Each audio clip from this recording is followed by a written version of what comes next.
Everybody, welcome live to the Jim Master Show Live Entertainment Lifestyle Celebrity Talk Show Series. Got an extraordinary guest joining us live from New York City. Criag Shemin is here. Not only is he, and you see it on your screen, a Muppet historian, he's the president of the Jim Henson Legacy, celebrating, of course, everything Jim Henson, creator of the Muppets. He's also the author of Sam and Friends, the story of Jim Henson's first television show. And he began his career with a 14-year stint at the Jim Henson Company, where he wrote for Telling Stories, yes, with Tommy DePola, Donna's Day, and The Wobulous World of Dr. Seuss, which got a Writers Guild of America nomination. He also wrote Muppets Inside, the award-winning computer game, co-wrote the Webby-nominated web series The Muppets Kitchen, assisted Miss Piggy with her cookbook, In the Kitchen with Miss Piggy, worked on numerous Muppet TV appearances and other projects. His most recent or more recent Muppet work includes Carnegie Hall's Jim Henson's Musical World and the Jim Henson Retrospectal in Concert in New Zealand. Now serving as president of the Jim Henson Legacy, which is a nonprofit organization dedicated to celebrating the work of Jim Henson, and a noted, real, incredible Jim Henson historian. Criag is the author of the Muppets Character Encyclopedia. He also produced and directed the award-winning documentary Behind the Scenes in Frogtown Hollow. Also, that is about the making of Emmett Otter's Jug Band Christmas. He also curates the Henson screening events at the Museum of the Moving Image.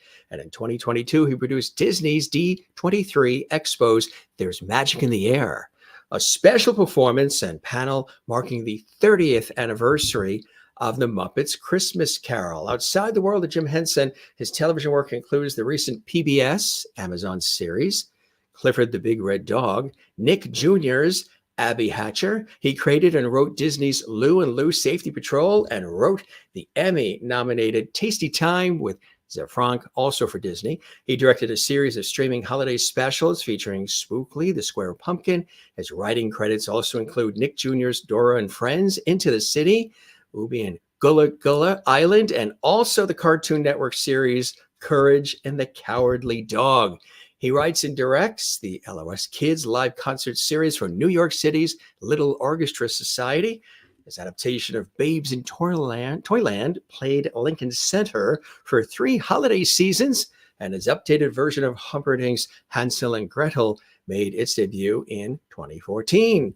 Again, he's in New York and is married to the delightful Tony-nominated performer Stephanie Abruzzo. We're so excited to have him here on the show. And if you would like to participate and you would like to comment while the show is on live, you can certainly do that. Subscribe to the YouTube channel. And guess what happens? The YouTube channel, we have a little chat room there. You can chat, you can say hello, you can say hello to me, our guest, and to each other. A lot of our viewers like to do that as they watch the Jim Master Show Live series from around the world. So great to have you here. I am your host, Jim Masters, and let's get this show started. Thanks for all the comments. I see a bevy of comments already. Look at this cool shot we've got here of our friend. Now, talk about Muppet Heaven. Criag is in Muppet Heaven there for sure, huh? We've got some earlier photos we're going to show you as well. This acclaimed book, as I mentioned. Yes, look at that. The story of Jim Henson's first television show. Many of you know that I have been affiliated as well as a host on PBS and public television for a long time. So we've always supported and did all kinds of great things involving Jim Henson's fabulous shows. Of course, Sesame Street, one of the best. Look at this shot of an early Jim Henson. This goes back. Again, Criag does such a beautiful job celebrating the contributions that the Henson Company and Jim Henson has made to, boy, our childhoods, of course, but just to thinking about life, all the humor, all the entertainment. Of course, we lost Jim way too early. We all remember the news that was blasted around the world when Jim Henson had passed. He was such an extraordinary forward thinker. And again, we are celebrating him here on the show in grand style with Criag. Just want to show you some other things, as I mentioned. Clifford the Big Red Dog, Amazon and PBS. Yes, he wrote for that as well, which is very cool. Here's some images as well. You'll remember Courage. Yes, the Cowardly Dog. Gullah Gullah Island. Yeah, these are fantastic. And of course, Lou and Lou Safety Patrol. And I mentioned, of course, Tasty Time with ZeFronk. Also, yes, Dora and Friends, he wrote for that as well. And that's just a short list, gang, of some of the extraordinary work that our guest in his what looks like a very expensive voiceover booth in his house has participated in. And we're going to welcome Craig to the show right now. It's an honor and a pleasure. And you never know who may pop in, too. Join me in welcoming our special guest, Craig Shemin, to the show. Craig, welcome to the Jim Master Show, my friend. It's a pleasure to have you here. It's great to be here. I'm sorry my resume took up so much time. Well, that was the short list. We did editing. There's much, much more. But wait, there's more. Thanks for all of the work that you do. Thanks for keeping the legacy alive. Thanks for celebrating something so joyous as the Muppets as well. For you, early on, when did you first make your entree into the world of art and creativity and writing and entertainment and television? How did it all happen early for you, Craig? Well, I think, the Henson influence really came to me very early on. I was, I think, 3 years old when Sesame Street premiered. And that really got me interested in. And Sesame Street at that time, there's a lot of great comedy concepts that are being introduced, things that, later on we find it out, oh, they got that from that, and they got that from that. And, oh, Laugh-In did that, but then Sesame Street did that. So, it's a great way to sort of get introduced to a lot of those things. And then years later, when I was looking for a summer internship, I happened to be watching a documentary on PBS of Jim Henson called Henson's Place. Yeah. And I was in school at Northwestern University outside of Chicago, and that documentary was on. It's like, well, I was a big Muppet fan when I was little. Maybe I can look into doing an internship at the Henson Company. So this was a long time ago. So I called up information the next morning and got the number for Henson Associates and called them and got an interview to come in during spring break and talk to them. And then that summer I interned at the Henson Company. And that was my first entrance into the show business, as they say. So when you got the internship, what were you doing in the beginning? What they have you? What were you tasked with? It was a lot of office work. I was working in the public relations department, so there was filing. We still had typewriters. They were starting to bring in computers, so I was doing a little light typing and answering the phones. And that's a picture. That's Charles Grodin. Wow, yes. Later on, when I was starting to do a little writing, we were doing a live event, and I was writing some jokes for Charles Grodin. That's so cool, huh? What a great show. Do you know when this goes back to, this photo? This was probably about 1993, probably 1992. It was after Jim passed away. So yes. It was an event that was paying tribute to both Jim Henson and Joe Raposo. So you get this internship at the Jim Henson Company, and that must have been, had you always been, like you mentioned, Sesame Street and other things along the way, had you always been a super admirer of the Muppets, of the characters? There was sort of, I think when the Muppet Show first went on the air, I was about 10 years old. So I was always in this like great little core age group to receive this Henson work. So I was a really big Muppet fan when the Muppet Show and the Muppet movie came out.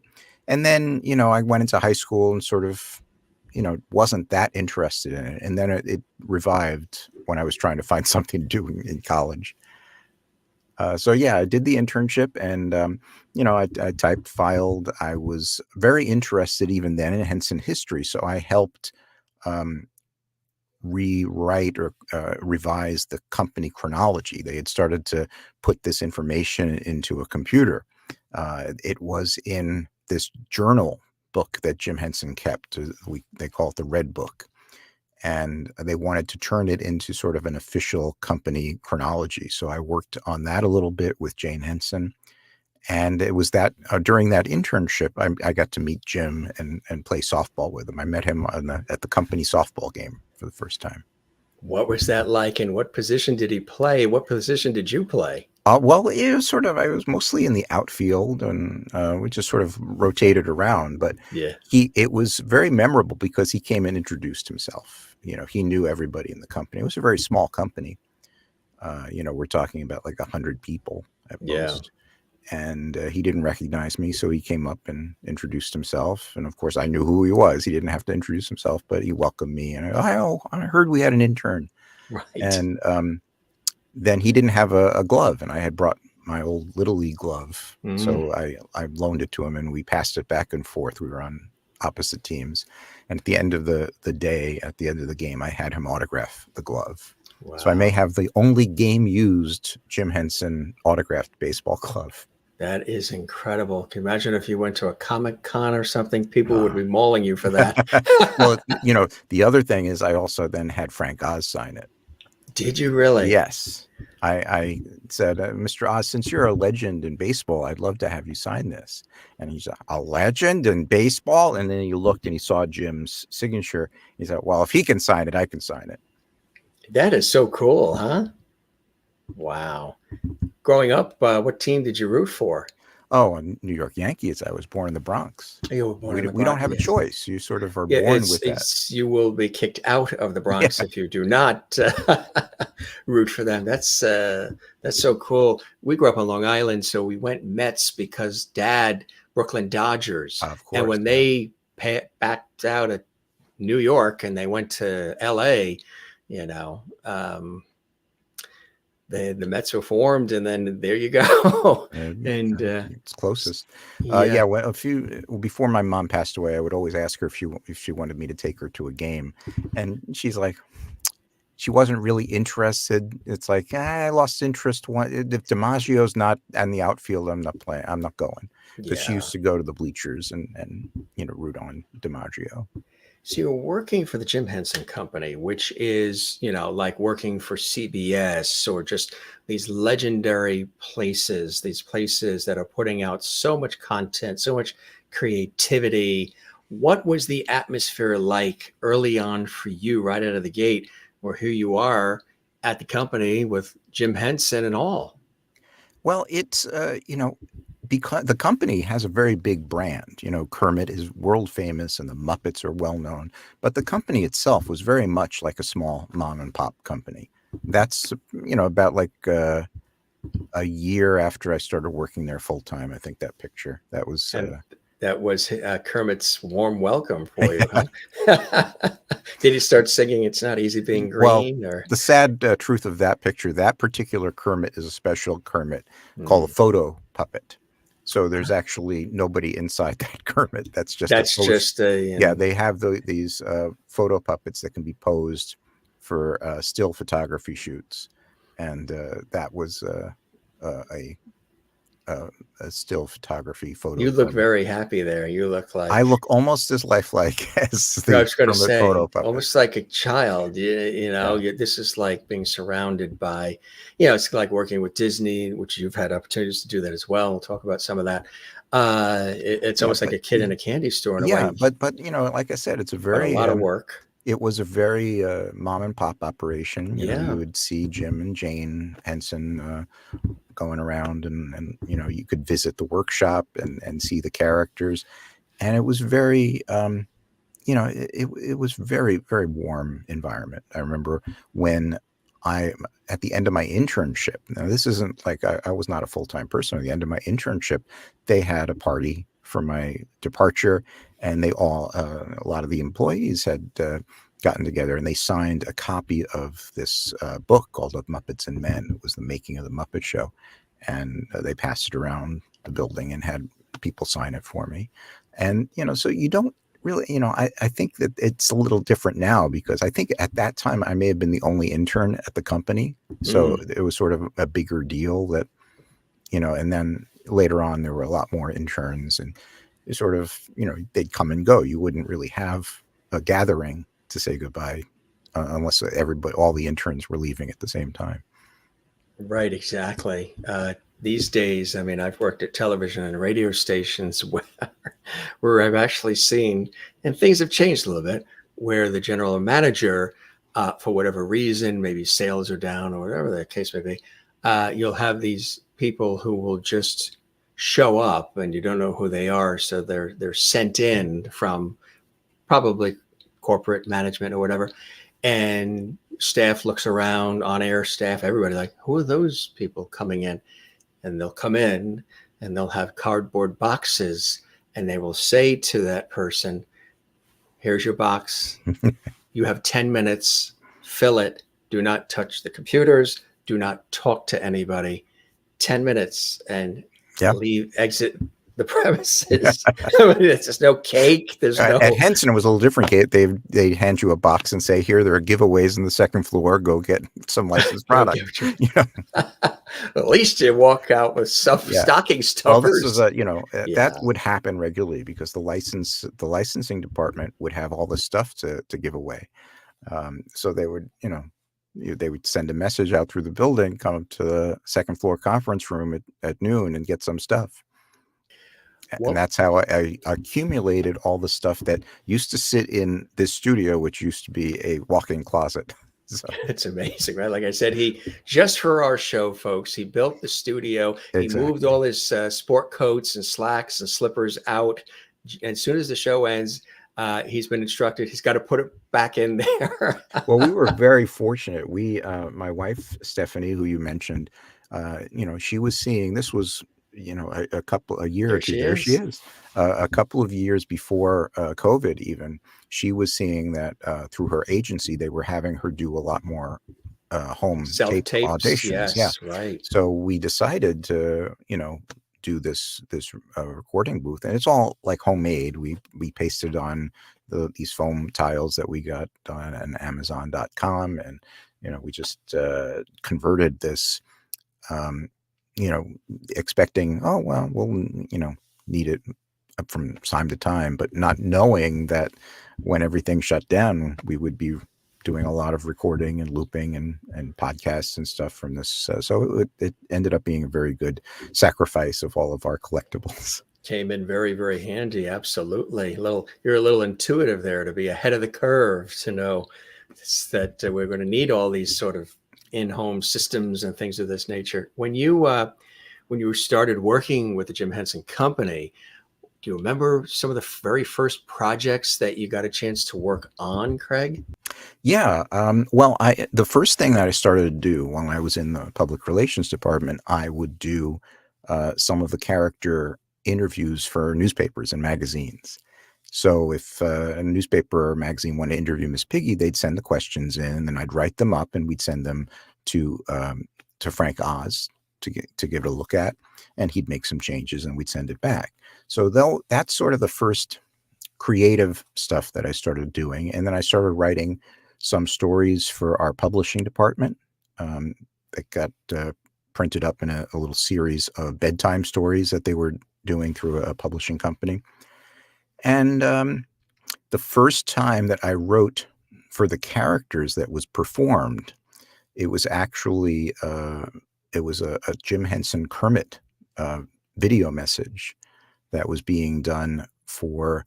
At that time, Disney was going to be buying the Muppets. That deal did not go through at that time in 1989, but that was the plan.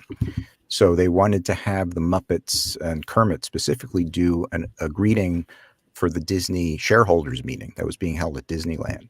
So I was one of the writers working on that, and I got to go to the studio to be there. So when Jim, taped it, I did the voice of Michael Eisner. There was a sequence where Kermit had to talk to Michael Eisner, so they had to have just someone to time it.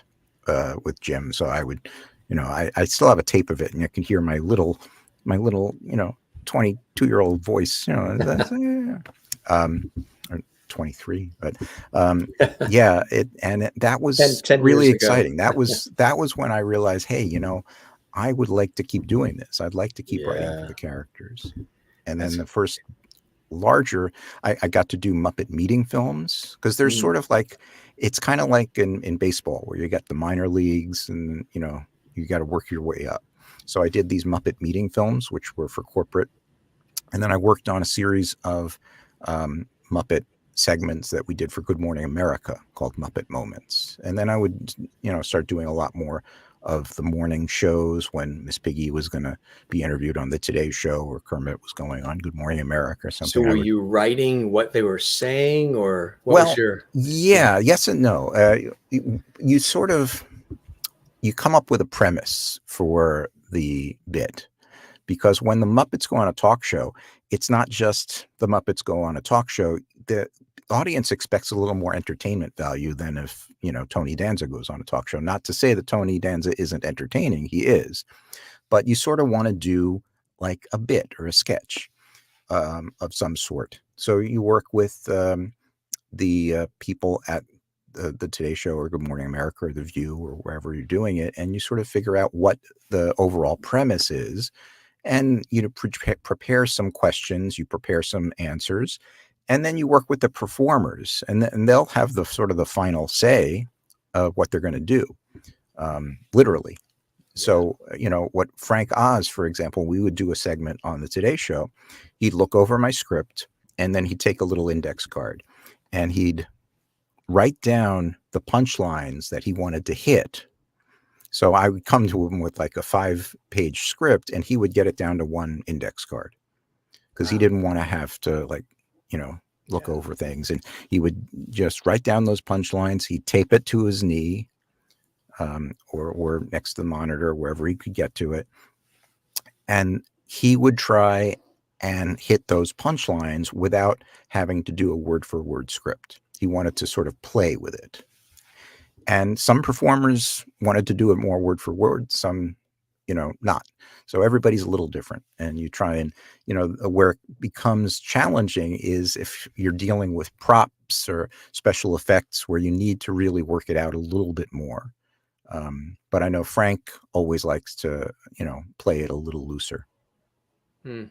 That's really cool. It's a great story. And would you say that things were very well thought out and planned, storyboards, or were there sometimes things came along very quickly, so you had to work fast and get something together quickly because it was a special event, an appearance, whatever it was? Or again, generally, is everything sort of mapped out neatly?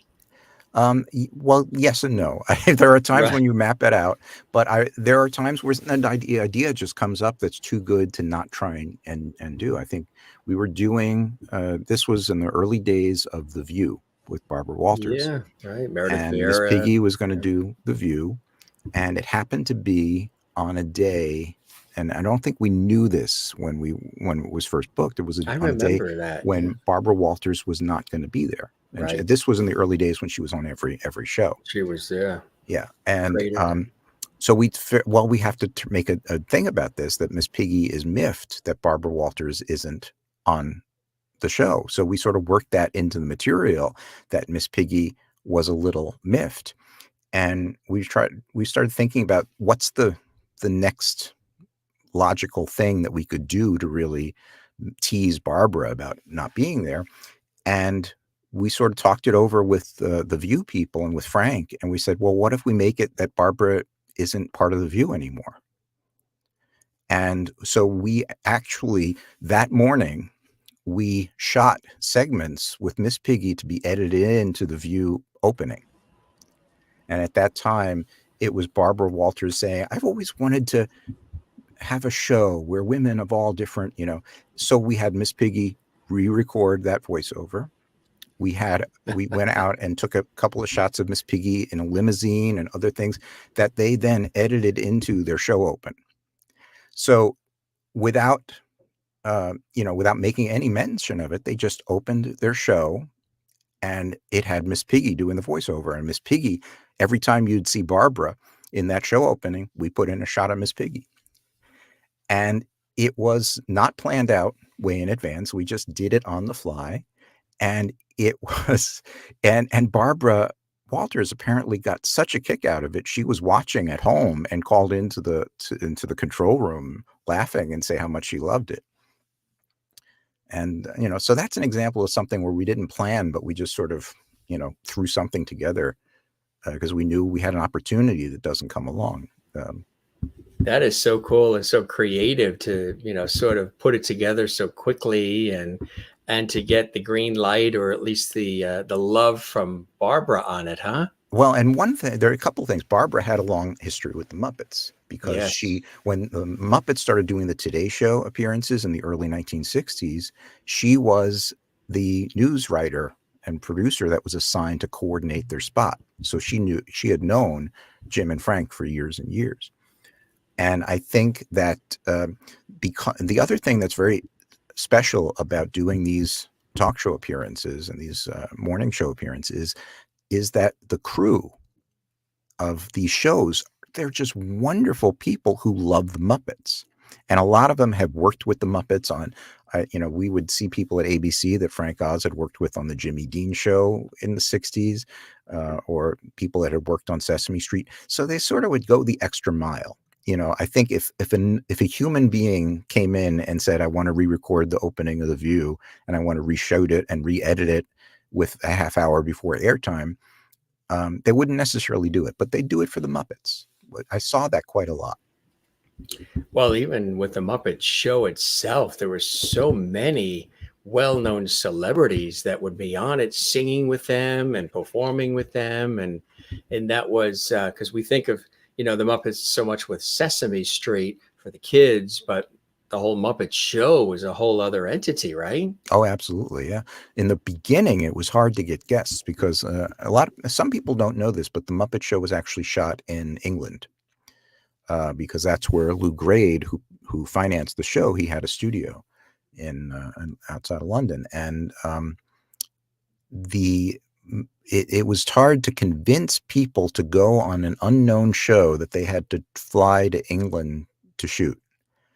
So the first season had a lot of friends and people that Jim had worked with, or that other members of the production had worked with, and they sort of, oh, come to England. We'll fly you first class. And, it'll only be a couple of days and it'll be fun. And they convinced people. And then once the Muppet Show became such a hit, they didn't have a problem convincing people. They had lists of people that they had to then, the Henson team was then in a position of getting to say, oh, well, I don't want them. I don't want them. Let's take them.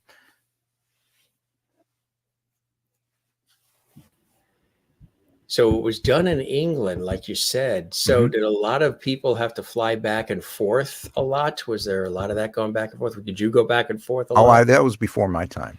That was before. They always say, someone once told me that the golden age of anything is always 6 months before you get there. But the Muppet Show was a good, I'd say 7 8 years before I got there.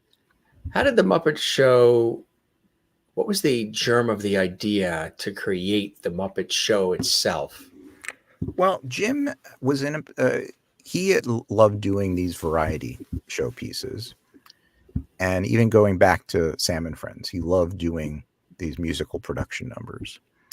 And when Sesame Street became a success, it became, Jim started getting known as a children's entertainer, which he wasn't really. Sam and Friends was never intended for children. And all the stuff that he was doing in the 60s, the Jimmy Dean show and the Ed Sullivan show, was not done specifically for children. He was, it was very popular with kids, but it was really a family type of audience. So Sesame Street made Jim known as a children's entertainer, and the Muppet Show sort of grew out of Jim wanting to try and get back to his roots of being known as an entertainer for family audiences. So I think the Muppet Show was sort of the product of everything that Jim had been doing from Sam and Friends through the 60s and even into Sesame Street. But it was a way of sort of doing it for a primetime family audience, with a budget that could support a high class, operation. And themes that necessarily wouldn't be featured on the kids show on Sesame Right. Street too, is right. A little bit more adult, humor and commentary a little bit, right? Yeah, yeah. There were things, some things in the Muppet Show would make you think. There were some ecological content, but a lot of it is just silliness. It's just craziness, silliness, a lot of great music. And what's too cool is people can rediscover that now. It's on Disney Plus. So if you get a chance, check out Disney Plus, and you can see the Muppet Show. And one of the great things about it is that since so many of the songs were already sort of old classic songs, and the background, the setting of this backstage was already a little dated, it doesn't look very dated when you look at it now. It looks like it's sort of like a timeless thing. Starts getting dated when you look at some of the guest stars like Leo Sayers and Yeah. Shields and Yarnell.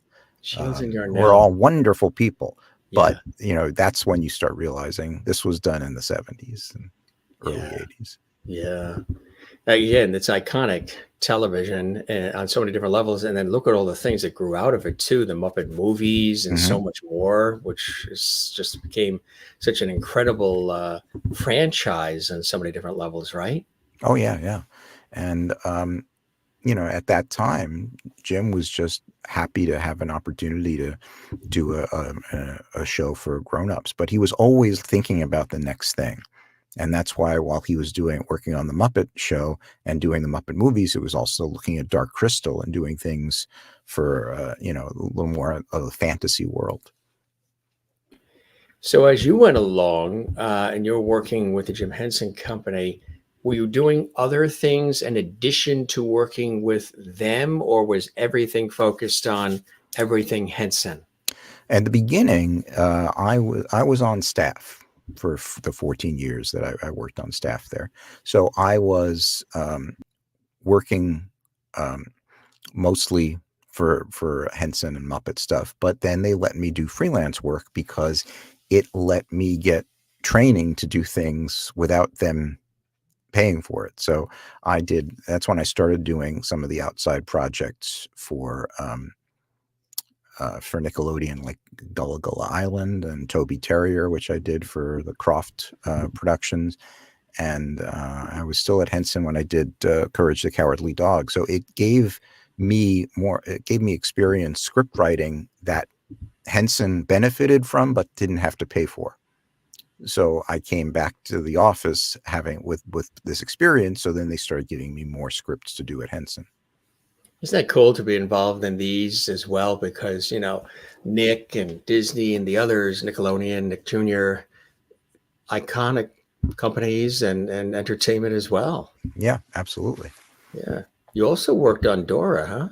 I worked on Dora later. This was after I was no longer a Henson employee, but Chris Gifford, who was one of Dora's co-creators, he was our executive when we did Wubulous World of Dr. Seuss. So one day out of the blue, he said, "Hey, we're bringing back Dora. You want to come and write a script or two?" And so I did, I think, 3 scripts for Dora, and that was a lot of fun because I hadn't seen Chris in a while, and we went down, and it was a very, very unique process because it was a way we hadn't worked, or I hadn't worked at Henson directly, where they were involved in doing testing of the scripts in progress. Where we would actually go to preschools and watch the story get read to little kids, and we would have to figure out, what their reactions were and how to change things based on how they were reacting.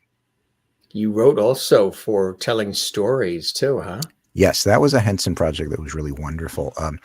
We had done Wubulous World of Dr. Seuss just a few years earlier, and that was a situation where we Dr. Seuss was no longer with us, and we were just sort of coming up with stories and character ideas, trying to figure out, is this something that Dr. Seuss would do? We're sort of like, what would Dr. Seuss do? So we were pretty confident, knowing what we know about Ted Geisel and Dr. Seuss, that he probably, because he didn't really like anything that he wasn't directly involved in terms of stuff of his characters. So we're like, well, we're doing a show that he probably wouldn't like, but we're doing the best we can with it. And so when I got an opportunity to work on telling stories with Tommy DePaola. Tommy was involved. He was the host of the show. So we were able to sit in a room with him and brainstorm new Strega Nona stories. And you know, just able to hang out with him and go out for drinks and get, you know, an actual response. And we're like, okay, Tommy doesn't like this. Tommy does like this. What can we do to make him happy?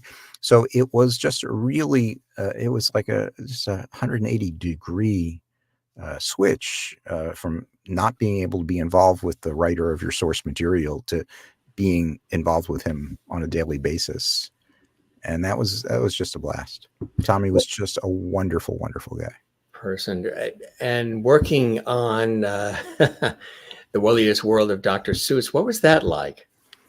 Well, it was really, it was a challenge because the show of this nature had not been done before. And this was in the mid 90s.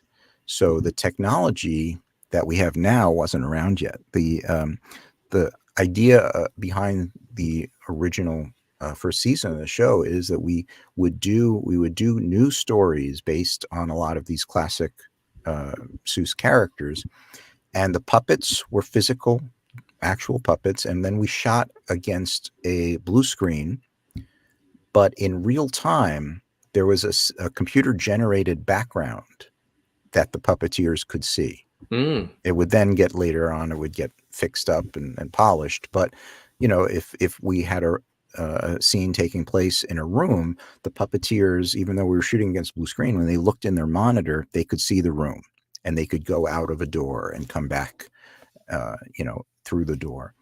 And it was, you know, it was a lot of fun to try and figure out how to do this. But it was a challenging show with very long hours because no one knew how to do this show. Originally, they had planned to do an episode in 3 days because that's how long it took to do a Fraggle Rock episode in 1985 or 86, whenever they were doing that. And, you know, the first episode, I think, took us 6 days. And then we eventually got to 4 days. I don't think we ever got shorter than a 4-day episode. But it was a lot of fun trying to figure out how to do this. And, you know, if it was now, the shows could be done a lot. I think the shows would look better because back then the computers were so primitive that we even had to shut down production for a couple of weeks because a new computer was being introduced. And it's like, oh, we'll shut down for a couple of weeks. We'll get in the new computer. We can have a little higher quality background. How do you feel about AI incorporating into all of these things now too? Oh, yeah. No, AI. Actually, he doesn't even have to say any words, just that sound. Sentence. Yeah. No, it's AI is going to come for us all eventually. But I think the thing is that right now there is no real AI. It's all, you know, it's a computer that's read a lot of books and watched a lot of videos and is just sort of regurgitating elements of both. So you're not really getting AI, you're just getting, you know, A. AU. Yeah, you're getting AU, yeah. Your career, as I mentioned, has really been extraordinary. You also wrote Muppets Inside, the award-winning computer game. Tell us about that too, Craig. I would love to. You know, the sad thing is that it was written on Windows 95, so I don't have a way of playing it anymore. Windows 95. But if you go on YouTube, there are play videos and playthrough videos of it, and it was you know, in the early days of CD-ROM games. So the idea was that the Muppets, when you start the game, there's a nice little opening that starts and the Muppet Show theme plays, and then it freezes. We do a special effect where the game freezes, and then the Muppets open up your computer screen. They sort of divide it. And we were using, again, technology that hadn't really been used for this, because we used the software to take a picture of your desktop. So when the Muppets opened the screen, all of the stuff on your desktop would be on it and it would slide around. And then the Muppets had to fix the game that broke. And they would go through, and in the course of that, we'd play all these little mini games. So there was like a little version of Asteroids that used character stuff. We had the Swedish Chef back then. Doom was a very popular first-person shooter game. So we had the Swedish Chef's Kitchen of Doom, where all of his weapons were like tomatoes and eggs and food items, and he would go around, and you'd be the Swedish chef going around trying to get the bad guys out of the kitchen. And you go through and play all of these mini games to collect all the different characters, and then at the end of the game it would play the ending of the Muppet Show theme that had started and crashed. So it was a lot of fun to do, and it was fun for me because my bosses at Henson didn't understand the CD-ROM technology. So I would send them the script, and I'd get a note back saying, well, this seems good, but there's an ending on page 7, and then it goes on for another 150 pages. And I had to sort of say, well, it's a branching game, and this is what happens, and it'll come back. All new technology for people to sort of grasp, right? But the good part of that is that they let me pretty much do what I want to do because they didn't understand it enough to make notes about it. So I worked with a great producer, John Cutter, from a company called Starwave, and he was the main developer on this, and we just had a great time. When we did the launch party, though, we did not. Someone had neglected to tell our then CEO, Charlie Rivkin, that the game was intended to break. So he's hosting this, big press event, and it's like, let's fire up the game. And he starts having a heart attack when the game freezes. And we had to sort of like, it's supposed to do that. It's kind of like doing a PowerPoint in front of everybody at a big convention, and it's not working. So yeah, he was very nervous because in front of the gathered press, he thought that he was seeing our computer game life pass before his eyes. What was the response, the public response to that CD-ROM? Did it do very, very well? Yeah, it did well for a game. I mean, it won some awards, and we got some great reviews.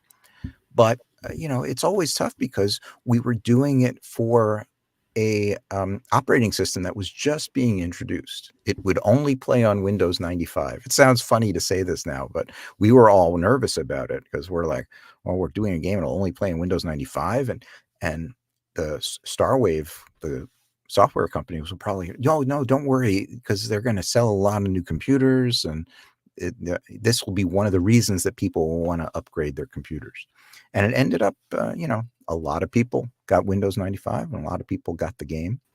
And now it's a coaster. Or at the cons, Comic Cons, and probably going for quite a bit. That's cool to have been involved. That's like in the ground floor of the cutting edge of technology to be a part and because of it. I had worked on that got me to work on the Muppet Treasure Island CD-ROM that we did later on. That was more of a traditional gameplay CD-ROM, but this was back when the game had to be on like 3 or 4 discs, and you'd keep on switching discs in and out. So remember, in and out, and things would freeze and buffer, and all of that as well. Switching gears just a little bit, you had the opportunity to be involved with this at Lincoln Center in '93, huh? Tell us about this. Well, this is one of our earlier sort of historical screening events. We started doing these events with the Jim Henson Legacy, where we'd do screenings of classic programs. So we did a festival at Lincoln Center, at the Lincoln Center Cinema at the Walter Reed. and that's Sweetums, and inside of Sweetums is Jim's son John Henson, who was performing Sweetums for a long time. So John passed away, sadly. It's one of the few pictures I have with Johnny, because whenever I would see him, he was often playing Sweetums. That's a Sweetums picture, that's for sure. Yeah. Boy, look at the size of him compared to you, huh? Oh yeah, yeah. That is so cool. Look at this shot. That is one of the earlier shots of me at Henson. That's when I was working in the archives and public relations. I think that may have been taken during my internship. Did you have a favorite character? I mean, I love them all. Going back to Sesame Street, I can really relate to Cookie Monster because, man, do I love cookies. Well, I love a lot of them. I mean, Rolf the dog is really special because he goes back, quite a few years. He was the Muppets' first big network TV star on the Jimmy Dean Show.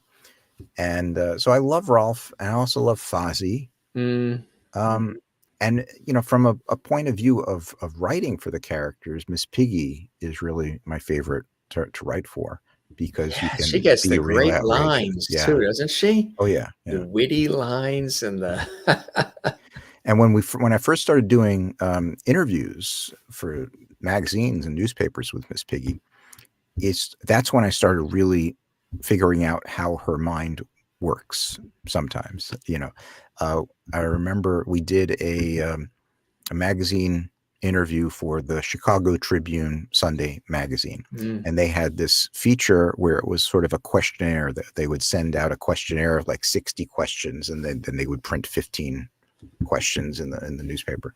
So they sent this huge long questionnaire, and I filled out every answer as Miss Piggy, and I sent it to Frank, and I learned two really important things. He didn't want to send them all 60 responses. His attitude is, if we don't have a good answer or a funny answer, let's just not answer that question. So he taught me, you don't have to answer every question, and you don't have to answer it the way they expect you to answer it. So one of the questions that they asked was, when nobody's looking, I ... finish the response. And what Frank wrote, because I don't remember what I had there, but Frank wrote, when nobody's looking, and he had Miss Piggy say, wave my arms and say, look at me, look at me. And it was just, I thought, hey, that's the most brilliant response, because it sums up Miss Piggy's character in one line. She doesn't want to do anything unless someone's looking. And that really helped me focus in on how to write for her. How would you describe her character? And were characters ever based on people, real people? Yeah, I think there probably is a little of that. I think the performers bring a lot of themselves to the characters. I think deep down, Rolf is a lot of Jim, and Kermit is certainly a lot of Jim. But I think Miss Piggy, describing Miss Piggy, I think she is a surprisingly vulnerable creature who uses her bravado and her energy to cover up a place of hurt. Frank actually wrote up a whole sort of biography of Miss Piggy, where he talks about her living on the farm and being abandoned by her father, and there's a lot of stuff. Some of the performers do write up little biographies for them. Not necessarily. It's not anything we send to the public, but sometimes the writers are sent stuff to sort of keep in mind when we're working. So I think Miss Piggy is a character that uses this bravado to though that's certainly an example of the bravado to hide a vulnerable element. Yep. And that's interesting because Miss Piggy's eyes are normally not like that. You Yeah. know what that shot is from the Muppet movie, and it's Yeah. just a quick cut where they Yeah. just put in different eyes just to make it look like she's, you know, really opening her eyes.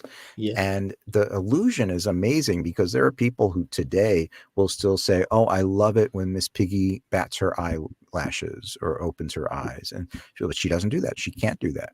Her eyelashes don't go up and down. Yeah. It really is amazing. You know, unrelated to all of this topic, but still similar. You know what I also thought was really incredible and unique and so ahead of its time was all of the work of Art Clokey, the Davy and Goliath, the Gumby and Pokey, just that stop action kind of claymation kind of thing. And what was required just to get every single expression and movement of Mhm. Davy playing baseball. It was really extraordinary, that process. And it really, again, back in the 60s, that was really ahead of its time. And it has much more of a raw, antiquated look than some of the more polished stuff. But yet at the same time, there's something still heartwarming, refreshing, and wholesome when you watch that stuff Mhm. because it is so early days, so Well, antiquated a little bit. and Jim was a big animation fan, and he did some stop motion stuff in the early days of Sesame Street, and he did a lot of animation in the 60s. He did uh, animation where he would paint under the camera and move a few frames or use little pieces of paper cut out. And then he did some stop motion stuff in 3 dimensions for the early days of Sesame Street when they did the counting films, the Oh, King of yeah. Eight and that sort of thing. And what's amazing is that part of his team, Don Saline, had worked on a lot of the George Pal Puppetoons. He had a history of working in stop motion. It just happened that that's the guy that Jim started working with to build puppets, and they happened to have a stop motion background. So Jim put him to work doing these things for Sesame Street. You know, we had on the show, what was it, last week? Alison Arngrim Oh yeah, yeah. from Little House Nellie on the Olson. Nellie Olson. She's got a book out, how she survived Nellie Olson and all the hatred that came. As so, there's people that actually come up to her in the store, and they'll say, "You know what? I still can't stand you." Actually, she was telling me a story about there was this woman who spotted her on something, TV or whatever, and the husband was the one who couldn't stand her, and she was trying to explain to him, she's an actress. She was a kid, and that's just a character. Well, I don't care. I still can't stand her. Honey, she was just acting. That's not her. I still don't care. I can't stand her.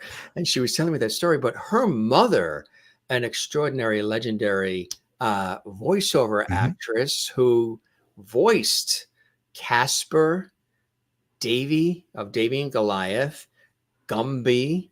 Extraordinary, huh? Yeah, yeah. I believe I read Allison's book. So I remember seeing that and saying, "Hey, wow, there's so many things are connected." Now, you're a prolific writer, producer, director, and more, as well as author. Have you gotten into the performance side of things, whether acting yourself or doing voice work? Very little. I've done. Sometimes you get thrown into things. You know, we were Yeah. doing a video with Miss Piggy. Um, she was honoring someone. Our licensing department was being honored. Someone from our licensing department, and we had to make a Miss Piggy video to, congratulate her at the dinner. And it's like, okay, the bit was Miss Piggy was on a movie set, couldn't make it to the dinner, but so we just needed someone to sort of kick her off of the movie set and ask her, send her off to order coffee. And Could that, you imagine that? yeah, so it Young ended up people. being me. So I put on a crew jacket and just sort of came in and kicked Miss Piggy. And then I'll pop up, you know, sitting outside. We did a Today Show takeover a few years back Oh, where we yes. had Yeah. a puppet version of Ann Curry and a puppet version of Matt Yes, I Lauer. remember that. Yeah, so Yeah, we, so cool. Bill Beretta, one of the puppeteers, and I were just sort of sitting. They put us in as extras outside, sitting next to Ann Curry, the Ann Curry puppet that my wife Stephanie was doing as she was doing things. So I'll get thrown into things, and then I'm very honored when I wrote the one of the episodes of Courage the Cowardly Dog. I think I Yes. got to play Eggplant number 3. Did I you? happened to be in the recording studio when we were recording it, and they're like, "Hey, you want to get in the booth, be an eggplant?" I'm like, "Sure, yeah." So what does an eggplant sound like? It's basically, I think he said, "Attack!" That's about what I would think, Yeah, right? these were very angry eggplants. That's funny. That's really, really cool. I had an opportunity actually a number of years back. I was on a totally unrelated TV shoot, and we were inside this little cafe restaurant, which was in the northeastern, they call it the quiet corner of Connecticut. So you're up towards northeastern Connecticut, almost towards Rhode Island, and inside was Carol Spinney, who of course was Big Bird for everybody watching. And I believe also the Grouch too, right? Yeah, the Grouch. Yep, Oscar the Grouch, One of the nicest guys on the sweetest man. planet. Yep. Just really, he always reminded me a little bit of, in the later years, his look of the prolific arranger, composer, trumpeter Ray Conniff. Mm-hmm. They had a Mm-hmm. similar look and personality, and just a wonderful, wonderful guy. When we were kids, I don't know about you, we had all the characters, and I don't know if we got them out of the Sears Wish book for Christmas. The Bert, Ernie, Mm-hmm. Oscar and Grover, and then later on came Elmo. But we had all of those as kids. My sister also had the Mrs. Beasley doll from Family Affair. I had the Lost in Space robot. What was in your toy chest growing up, Craig? Anything that could be bought at the clearance table at the Two Guys department store in Dover, New Jersey, or Rockaway Sales. Two Guys. Yeah, remember them? Yeah. My mom Corvettes. loved, the way my mom thought. She's like, well, I could get him a whole lot of clearance toys or like 2 toys at retail. So she would get me a lot of clearance toys. And sometimes she'd take me with her because if you there was a store in Rockaway, New Jersey called Rockaway Sales. And there was a man who owned it, Old Man Ginsberg, I think it was.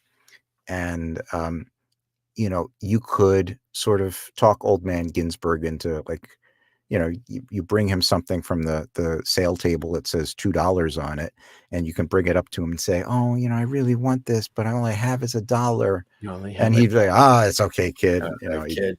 write it down, $1. So I was, this was early 70s. So I had the Mego Planet of the Apes action figures, and I had the Mego Star Trek figures, and I had, since it was on the clearance table, I had one Star Trek walkie-talkie because it was a broken one that was being sold for $1. I used to love walkie-talkies. Yeah. So my dad was it was being sold at a discount because the antenna was bent. Yeah. So my dad went to Radio Shack and got a replacement and put it in. So I got a new walkie-talkie, but it was one of them. So I couldn't really talk to anybody until I realized that my neighbor had another walkie-talkie, not a Star Trek one, but it happened to be on the same frequency. So we could talk to each other. But so I had, oh boy, so many things. Matchbox cars, Hot Wheels. The Johnny Lightning set. Did you have that? Yeah, in the Johnny Lincoln Lightning Logs. in the early days, and then Yeah. they sort of started going out. The Lincoln Logs. Lego, which I'm still very much. I am what they call an AFOL, an adult fan of Lego. So You are, huh? that's my hobby to do and relax. I build Lego sets. You build really?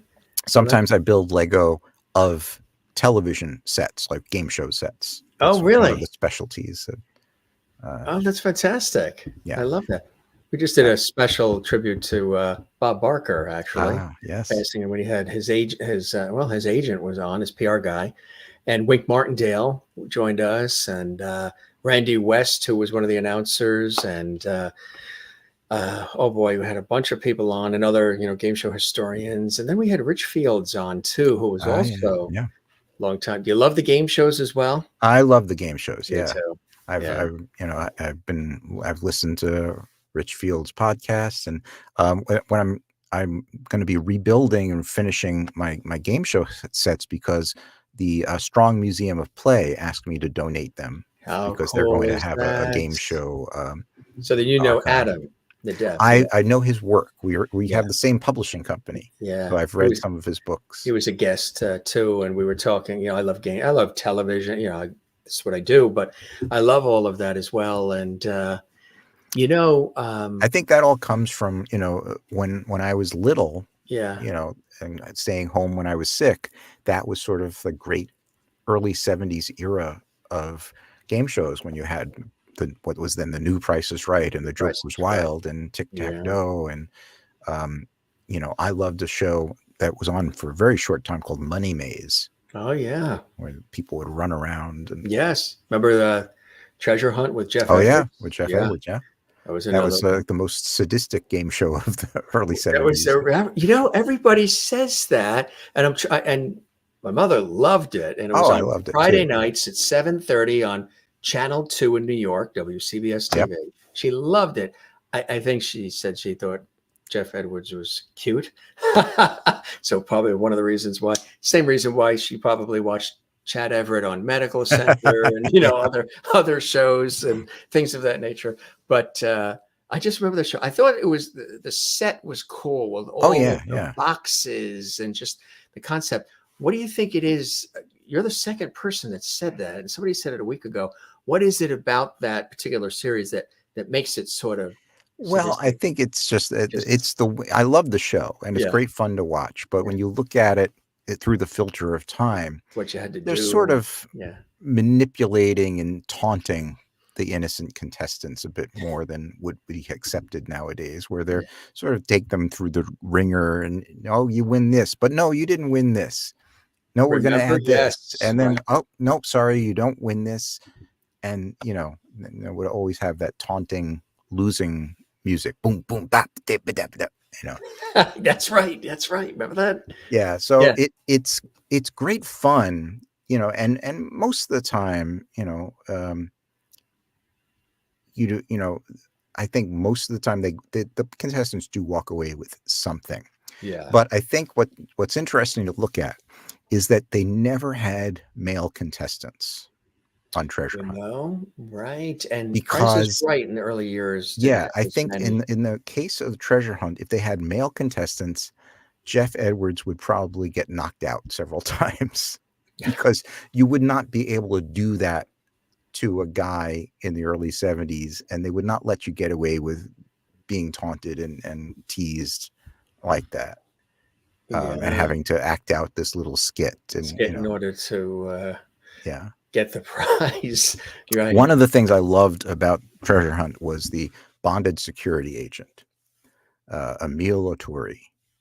And he was the guy. Remember, he was the guy in the bowler hat and the suit. And all he had to do, it's like, did you hide the check, Mr. Atturi? And he'd just say, yes, I did. And Jeff Edwards would go and at the end of the show and get the check to show that it was there. Official and authorized, certified. Yep. We would look for him too. It was exciting to see him. And years later, I was when I was in college, I had done just a comedy documentary. We had to do a documentary, so I did a mockumentary of In Search of Emile Loturi. Oh, yeah. And after I had made that, I was curious, and this was before the era of the internet. So I'm like, Yes. who is he? A bonded security agent? Where did they find him? What is that about? And there's a book that you could get, and it was in our Northwestern Library, and it was the Academy Players Directory. And it was basically a list of actors. And I happened to be going through it, doing research on another thing. And here in this book was Emile Loturi.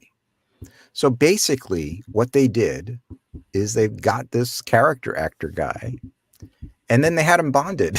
They went to a bonding company and say, well, we're going to bond this guy. Is that And how? then Really? they made their own bonded security agent because they basically cast the guy with a definite look, Wow. and then they bonded him. That is so. Huh. See, you learn something every day on the Jim Master Ah, Show Live. Another Jim Master Show exclusive. Got some more fabulous photos from the Craig archives here. Tell us about this. that is Mr. Whatever Frank it is, it looks Oz. quite amazing. Yeah. A few years ago, Frank Oz was going to do an evening at the Museum of the Moving Image. His wife, Yeah, Victoria, was going to interview him, and he needed me to help him put together clips. So he yeah, came over, and Stephanie, my wife, said, "Let's get some pictures. And let's don't make it, give it a little more energy and stuff." So yeah. so we took that, one of a sequence of Frank getting agitated. In real life, he was not. He's a really wonderful guy. Yeah. What a great last name too, to be in this industry, Oz. Well, his name is actually Sure. Osnowitz. Right, and to be the sort of nickname Oz, it's Yeah, just he's so still like officially legally Osnowitz. he Um, is. Yeah, yeah, it's but so cool. it's a great name. Yeah. Yeah, huh? This Gilbert is Gottfried, huh? Gilbert Gottfried. Was that his podcast? I was Yeah, honored to be on a couple of mini episodes of yeah. Gilbert's podcast, because I had known his co-host Frank Santapadre for years and years. Yeah. And Gilbert came to see one of our screenings at the Museum of the Moving Image. And I said to him, "Oh, Gilbert, I'm so glad you're here. I'm a friend of Frank Santapadre's." Yeah. And all Gilbert said, "I wasn't aware that Frank had any friends." And it looks, from his expression on his face, it almost looks like he's saying that now. Yeah. Yeah. But Gilbert was amazing, and he had his own Yeah. Muppet connections. He had done, He did. he had been on Sesame Street. He had been Yep. on Muppets Tonight, Mhm. and he did he on Muppets Tonight. He had a great storyline where they had a contest of win a date with Kermit the Frog, and he was the guy who won the date. Wow. So Kermit had to take him out to dinner. And he'd done a voice, I think, on Bear in the Big Blue House. So he had Mhm. done a bunch of things. We did a celebrity music video when Kermit and Miss Piggy put out Kermit Unpigged, which was Kermit's album, and there's a duet of She Drives Me Crazy. So we had a celebrity music video, and Gilbert sang on that with his inimitable vocal stylings, of course. I like that vocal stylings. That's a But what fantastic. was amazing Neat. is that Yeah. he's such a funny man, but Yeah. when not performing or doing a podcast, Very very quiet. serious. He's very Yeah. quiet. Yeah, Quite serious. it It's was a amazing, right? tremendous loss, but he was a very nice man. And very recent. Yeah. Here's another great shot. And, I just saw him last weekend, actually, in Rhode Island, and we are 1 degree of separation. I don't know if you know Dan Folliart, who's also with ASCAP and Prolific, Yeah, I know the name. jingle I don't writer, know him. Yeah. music writer, and TV theme writer, and composer, and everything. And I was just with Paul Williams, nicest guy, and we'll love, love, love. And I mentioned it to him as well. Love to get him on the show as a guest. I saw him at an event, which was in Connecticut, actually. It was a book that he had, and a friend of mine did his put together the book signing and then dinner at the restaurant across the street. His wife was there, and he was just one of the nicest guys on the planet, and responsible, like a Jim Henson with his work. Paul Williams responsible for some of the most beloved songs of our time. What was it Paul is like, amazing. Yeah. being with him? And if you ever chat with him, come on the Jim Master Show. We would love to I'll have, be we sure would to love mention to it. have him. I met him first when He's we were nice. doing years ago. This was 2001. We were going to do a live Muppet show, and I think that's the first time I met him. We were doing a fundraiser in LA, and we wanted him to be sort of this guest, so the special guest. And so I had breakfast with him at the Regency in New York, And even from then on, he was just a wonderful guy. He was so happy to do it. But we had written up this concept for it that he would sit at the piano with Kermit sitting on top of the piano, and they would do a little duet of some of like a medley of Paul's music. And Paul said, I really want to do this, but I can't do it the way you've laid it out. I said, well, you can't do the piano? He's like, no, I don't play the piano. And, and I said to him, I could have sworn I've seen you sitting on and playing the piano in TV shows. He's like, I sit and pretend to play the piano a lot, Right. but I play the piano like a composer plays the piano. And it's like I don't play. And I said, well, it's okay because Kermit's sitting on the piano, so it has to be hollow anyway. Right. It'll be a fake piano. It'll be Kermit pretending to be Kermit pretending to sing on a. So he's like, well, if the piano's hollow, I can play it. So from that point on, he did a great job there. And then we had him come and do a concert at Carnegie Hall, and he was wonderful. And I get to see him every now and then. I saw him last year when we did the D23 panel, and I just was emailing with him because I was honored to be asked by the Library of Congress to write an essay about Rainbow Connection, because they have the National Recording Registry, and Rainbow Connection is in the recording registry, and they're commissioning sort of scholarly essays for every song in the recording registry, and they asked me to write Rainbow Connection. Wow. So I was honored to do that, and I ran it by Paul, and he was very pleased, fortunately, with what I wrote.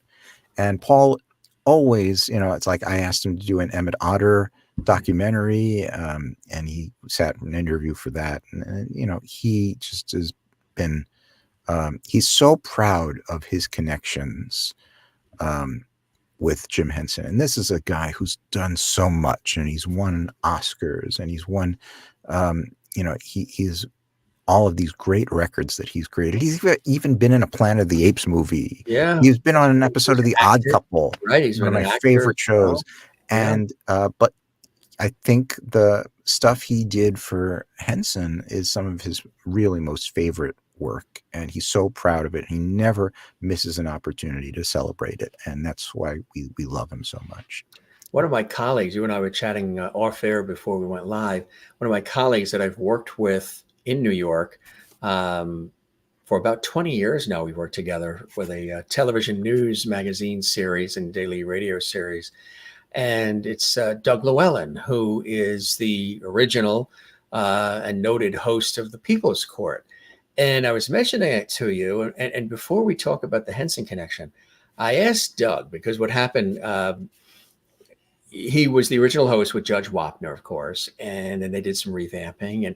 But he, which is very smart to do, he told me the story. He always stayed, he had his own production company and did a lot of freelance work. And of course, he was a news anchor in Washington, D.C. and elsewhere. He still lives in North Carolina, where he's from. And but he would fly all over, and he had his production company in Los Angeles and would go out there. And when he would go out there, he would have lunch or dinner with various people, and most notably the folks with Ralph Edwards, Stu Billett Productions, who created the People's Court. So we'd always stay connected with them. And they wanted to sort of do a revamping and a retro version number of years back of the People's Court. And they asked him, would you like to do it? Would you like to come back and do it? And he absolutely said yes. And he did it. And he's been hosting it up till when they just wrapped the series, I think in the springtime, that and a few others. Because, daytime syndicated television is changing. And but he was, he's done it since the 80s. So I said, Doug, I've been in the industry for a number of years, television, radio, but you've been in it much, much longer. What is the secret? What do you feel is the secret to all of this? Now, you always hear talent, experience, education, who luck, timing. whatever, the flavor is that people want, all these things. What, from your perspective, and I expected a really impactful, deep, long answer about what's it all about, Alfie. He said, Jim, here is what is the key to the longevity. A good moisturizer. Well, he does look good. I've seen him on those. Do you think I didn't run to the store that day and go to the counter? But he has, and when I chat with him, I'm going to bring this up. He has a Jim Henson Muppet connection, right? Tell us about that. Yeah, well, I was surprised. I was going through some of the old archival videos, and there's a Muppets Take Manhattan electronic press kit. Those tapes with all the little clip packages and featurettes that they would do when a movie comes out. And it's possible Doug Llewellyn's company produced it because he did the voiceover on this EPK. And I think, I don't know if they used him, but they did a People's Court sketch on Muppets Tonight in the 90s. So I don't know if they had Doug do the voiceover for that. It's possible they may have. I'll have to go look at that. That's so cool, huh? That's so cool. This is cool too. Ah, yes. Brett McKenzie. This was the Jim Henson Retrospectacle live in concert in New Zealand. And that was just, it was a real blast to put that together with Brett. It was Nick Marshall, who was a wonderful lady down in New Zealand, had been trying to put together this retrospectacle, which was, in addition to this concert, it was 3 weeks of seminars and screenings and workshops and panel discussions, and it was just a wonderful thing. And it took her 10 years to put it together, and sort of the pinnacle of those 3 weeks were these 4 sold out concerts with the New Zealand Symphony Orchestra. So we brought the Muppets over, and we only had 5 Muppet performers that we brought with us. But with 5 Muppet performers, because there's so much overlap, you could have a lot of characters. So we had Big Bird and Ernie and Bert and Oscar and Miss Piggy and Kermit and Fozzie and Red Fraggle and Rosita from Sesame Street. And we did, it was basically a musical celebration of Jim Henson, where we were able to have, each of the character groups one by one perform with Brett and do some of the great music pieces from Jim's life. And we even had the New Zealand Symphony Orchestra even played this orchestral suite from the Dark Crystal score. It was beautiful. Wow. And it was just a wonderful thing to be involved in. That is so cool, huh? Really? But was that done around the world, or was that just New Zealand? Just done in New Zealand, I mean, yeah. God, I can imagine what it would have been It like. was, America, Canada. After we did it, Brett called me and it's like, let's do this. So, let's take it on tour. But it's so challenging because there's so many different companies involved. To do this in New Zealand, the Henson Company and Sesame Workshop and Disney all had to allow it to happen. And it was the Jim Henson Legacy being a nonprofit organization. It sort of happened through our auspices. But to each of these companies also have their own goals and ambitions with their characters. Like Muppet Studio had their own live show that they wanted to do, and Sesame Workshop has its own, live things. And Henson also had, a live Emmett Otter show. So it was hard to try and figure out how to do it beyond New Zealand, although it went over really, really well. You're president of the Jim Henson Legacy, which I mentioned in the introduction, is a nonprofit organization dedicated to celebrating the work of Jim Henson. You're a noted Henson historian, Muppet historian. Tell us about the work of the Jim Henson Legacy. Well, it's an organization that Jane Henson, Jim's wife, founded shortly after Jim passed away. She anticipated that there should be an organization. She was being asked to name things after Jim and to honor him in different ways.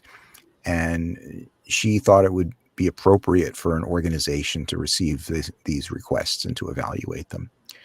And that's how the Jim Henson Legacy began, and sort of evolved into an organization that would present screenings and events. And we looked after the Henson collection of puppets and made sure that they found permanent homes.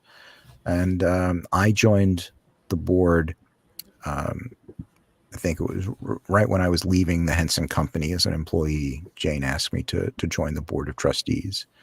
And I've been doing that ever since. I was elected president by the board, I guess about 8 or 9 years ago.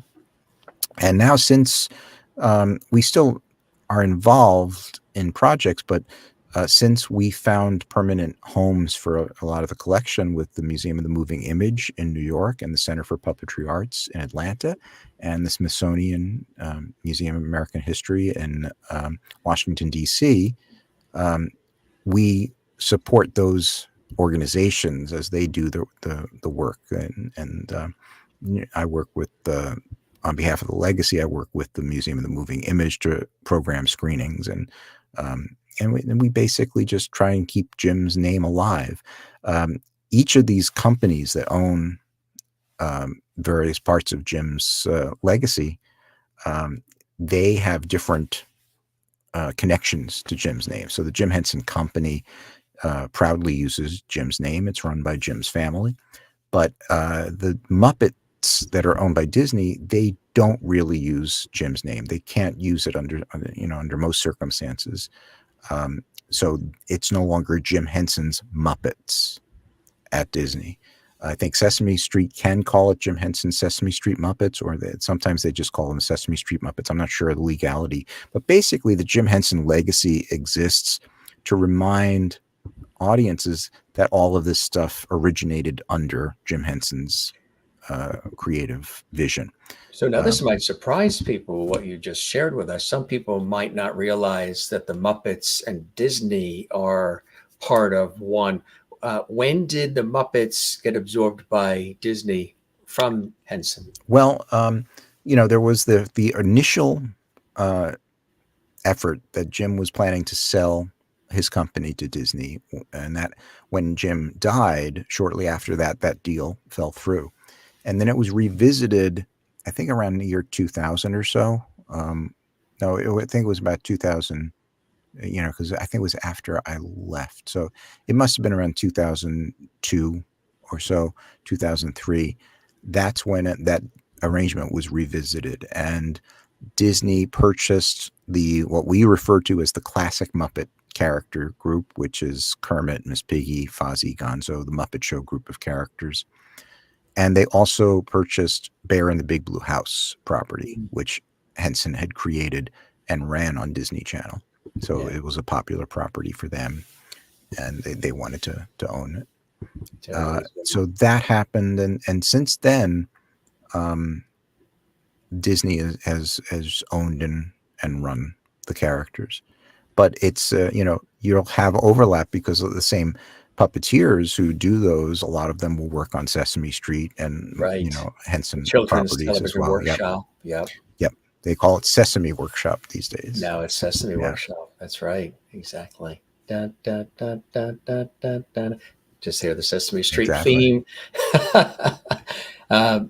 It's just embedded in our lives. And then there's this. Yes, thank you. I know something, and this is just one of several things that you've written. He's got it there. I got it there. Yes, yes. I'm very proud of it. Let's definitely show you holding it up close. We'll do a full screen on that. And it's available at bearmanormedia.com.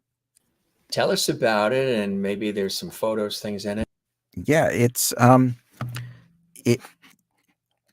Jim Henson started this show when he was in college, and he had a college classmate named Jane Nebel, who later became Jane Henson, and they started doing this show on local television in 1955, and it ran through 1961. and there had been very little information about it. And part of it is because the shows don't exist. There's only about 15 kinescope recordings of the show that exist. And then a few years ago, we found, and it was Karen Falk, who runs the Henson Company Archives, and Carla Della Vedova, her associate. They found a box that had about 45 reel-to-reel audio tapes that Jim had made of just the audio of the broadcasts. So that represented more than 400 episodes of this 5-minute show. So finally, we knew, between that and the scripts that survived and the kinescopes, and there was enough to try and figure out a history of the show. And I had interviewed Jane Henson for several hours without knowing that there was going to be a book down the line. I just thought it would be a good idea to sit down and ask her about the early days. So I interviewed her. So I had some great first-person accounts. I interviewed a few other people, like Bob Payne, who was an early puppeteer, Joe Irwin, who was Jim's best man and best friend at the time. And I was able to put together a story about this show. And one of the reasons that I really wanted to do it is Jane Henson had always downplayed her connection to the early days of the Muppets. She's like, oh, I just helped. I was a helper. She wanted the spotlight to be on Jim. Exactly. And the more research I did, the more I found that she was pretty important. And even when Brian J. Jones, who wrote the Jim Henson biography, he's a great guy who loaned me a lot of his research when I was doing my project. He told me he gave an early version of his manuscript to Jane, and she would say stuff like, oh, you're making me too important in this story. And, Brian did the research and I did the research, and she was a very important presence. And it's sort of sad that I kind of had to wait until Jane wasn't around anymore to write this book, because I think she would be a little embarrassed or uncomfortable with the spotlight that I tried to shine on her, because it's an important part of the story, and her input really needed to be discussed. So I'm very proud of bringing Jane's story to a little bit more focus. Show us the book again. It's really cool. A nice glossy cover. It's one of the few color pictures of Jim Henson and the characters from this era. And I want to do a shout out to Dave Hulteen, who was a graphic designer who Jim created the Sam and Friends logo, and to make it clear enough to use on a book, Dave sort of redrew it in high definition. Did a great job of How about the back of the book too? I'm glad to show you more of the few color pictures that exist. So there's a picture, you can see Jane with Jim in that picture there. And again, bearmanormedia.com. What was it like putting that together? That must have been like a labor of love for you, huh? It really was. It took about 3 years, and in the middle of it, in the middle of that was a pandemic, and then I also had quadruple bypass surgery, so I had to put things on hold. But the telling Jim's story, was really sort of weird that I had the bypass surgery at about the same age that Jim Henson was when he passed away. Yeah. So it started, it made me think a little bit, but it also encouraged me and sort of drove me to recovery, because I needed to tell this story, and because I thought it would be inspiring for young creators. Because Jim Henson was a guy who was in college, just out of high school, didn't know anything about puppets, but wanted so desperately to work in television that he taught himself how to do this. And it turned into characters.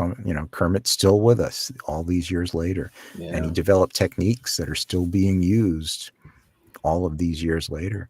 So needing to tell this story really helped drive me towards recovery. I really, it was a project that made me want to get back to work. That's beautiful. That's why I'm so glad too. And you're doing okay now? Yes, I am. And Good. the book, it's a niche book, but it people have been really loving it, and I'm Oh happy to yeah. say that there's going to be a follow-up.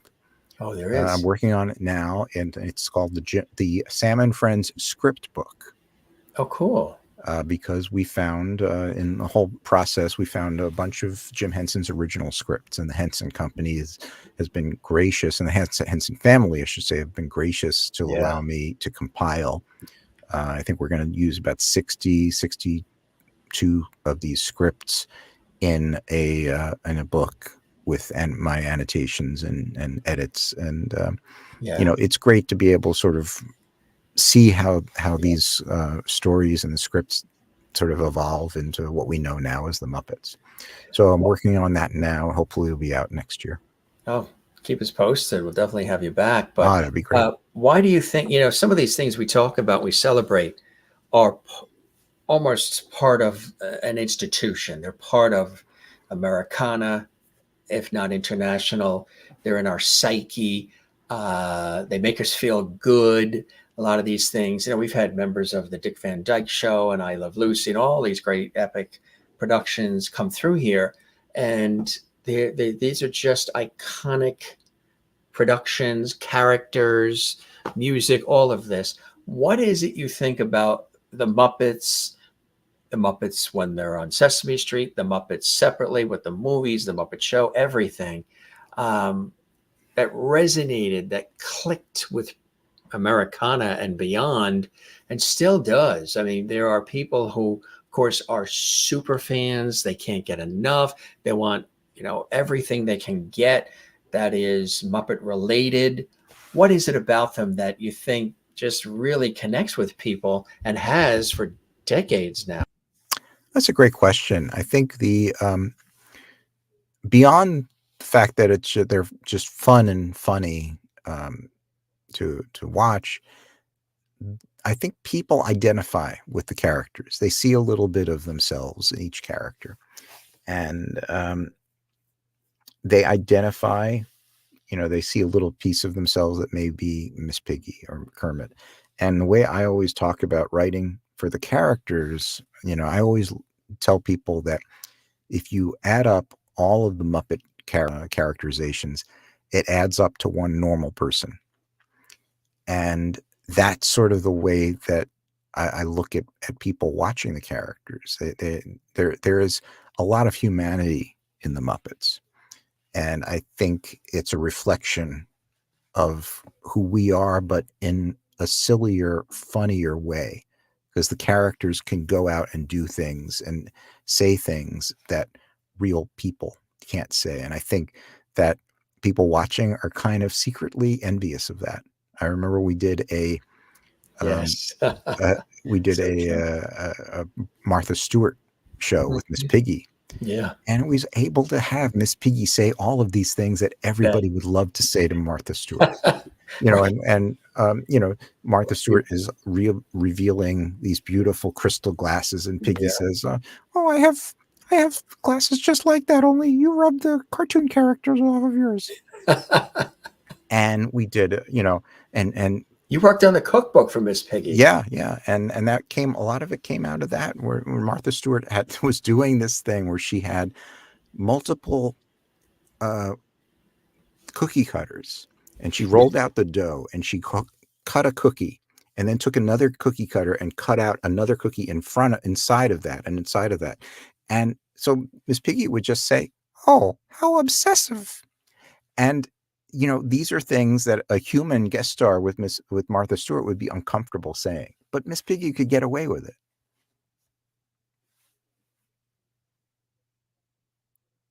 When you think about it, that is so true. It's kind of like a ventriloquist doll. And I love ventriloquism.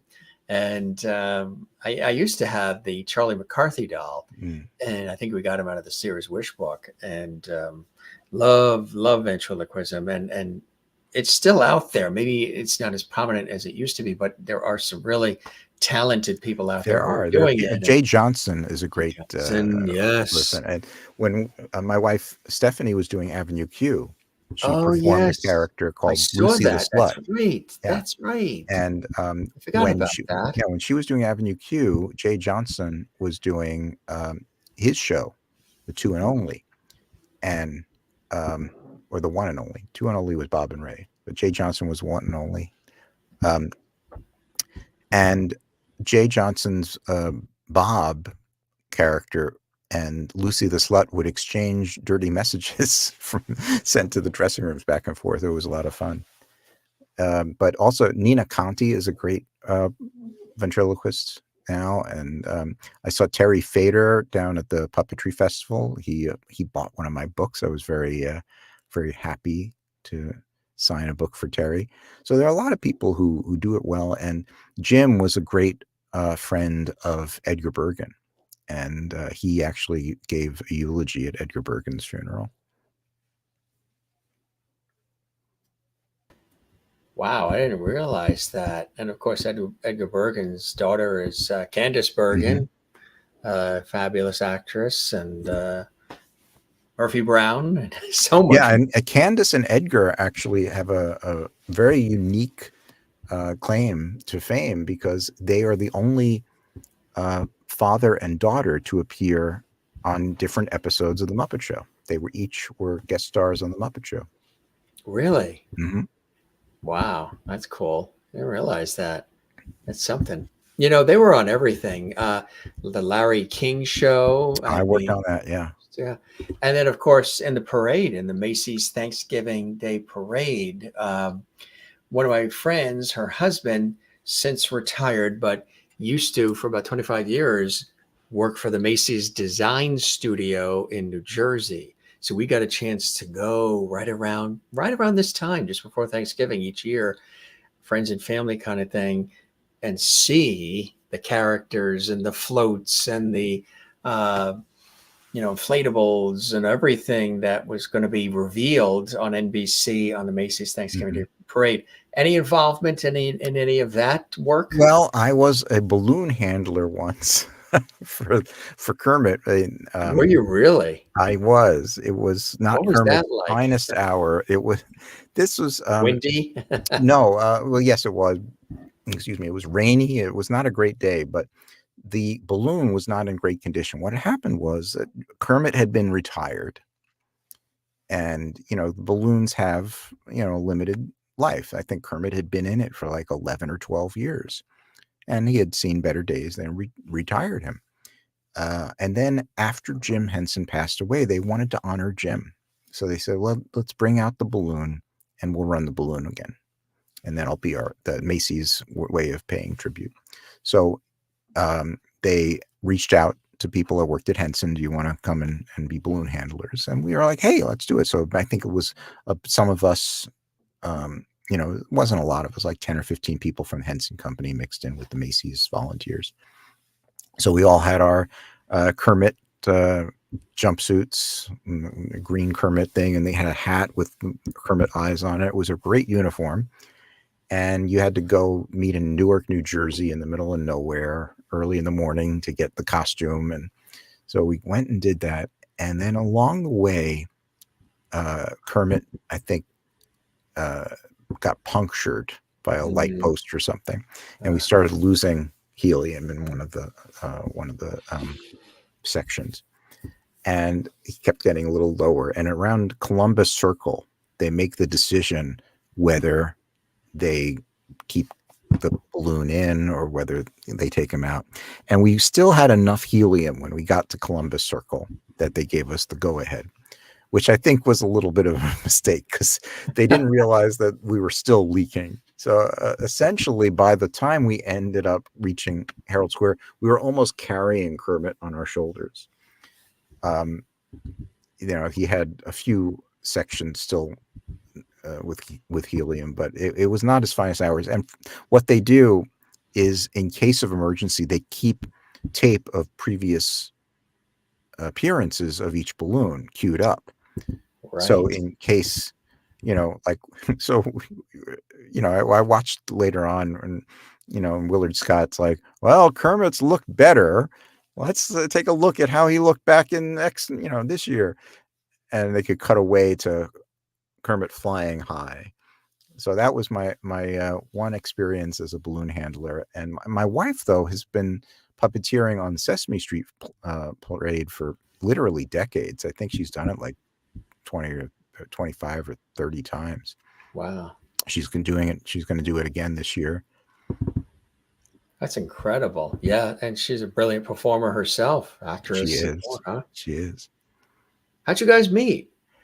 We met, we both went to Northwestern, but not at the same time. We had mutual friends. And one time I was visiting after I graduated, and I was out in Evanston. I was in Chicago for some Henson business, and my friend Chris Araneta was having a little party. So I went over there, and she was there, and we just met. And she was just a kid, you know, but she was very interested in puppetry, and she did a puppet project as a student film that ended up winning the Emmy Award, and a student Emmy. And she was invited to come and audition in New York for Sesame Street. So when she came to New York for that audition, she got in touch with me, and I was working at Henson, so we got together, and she kept getting called back.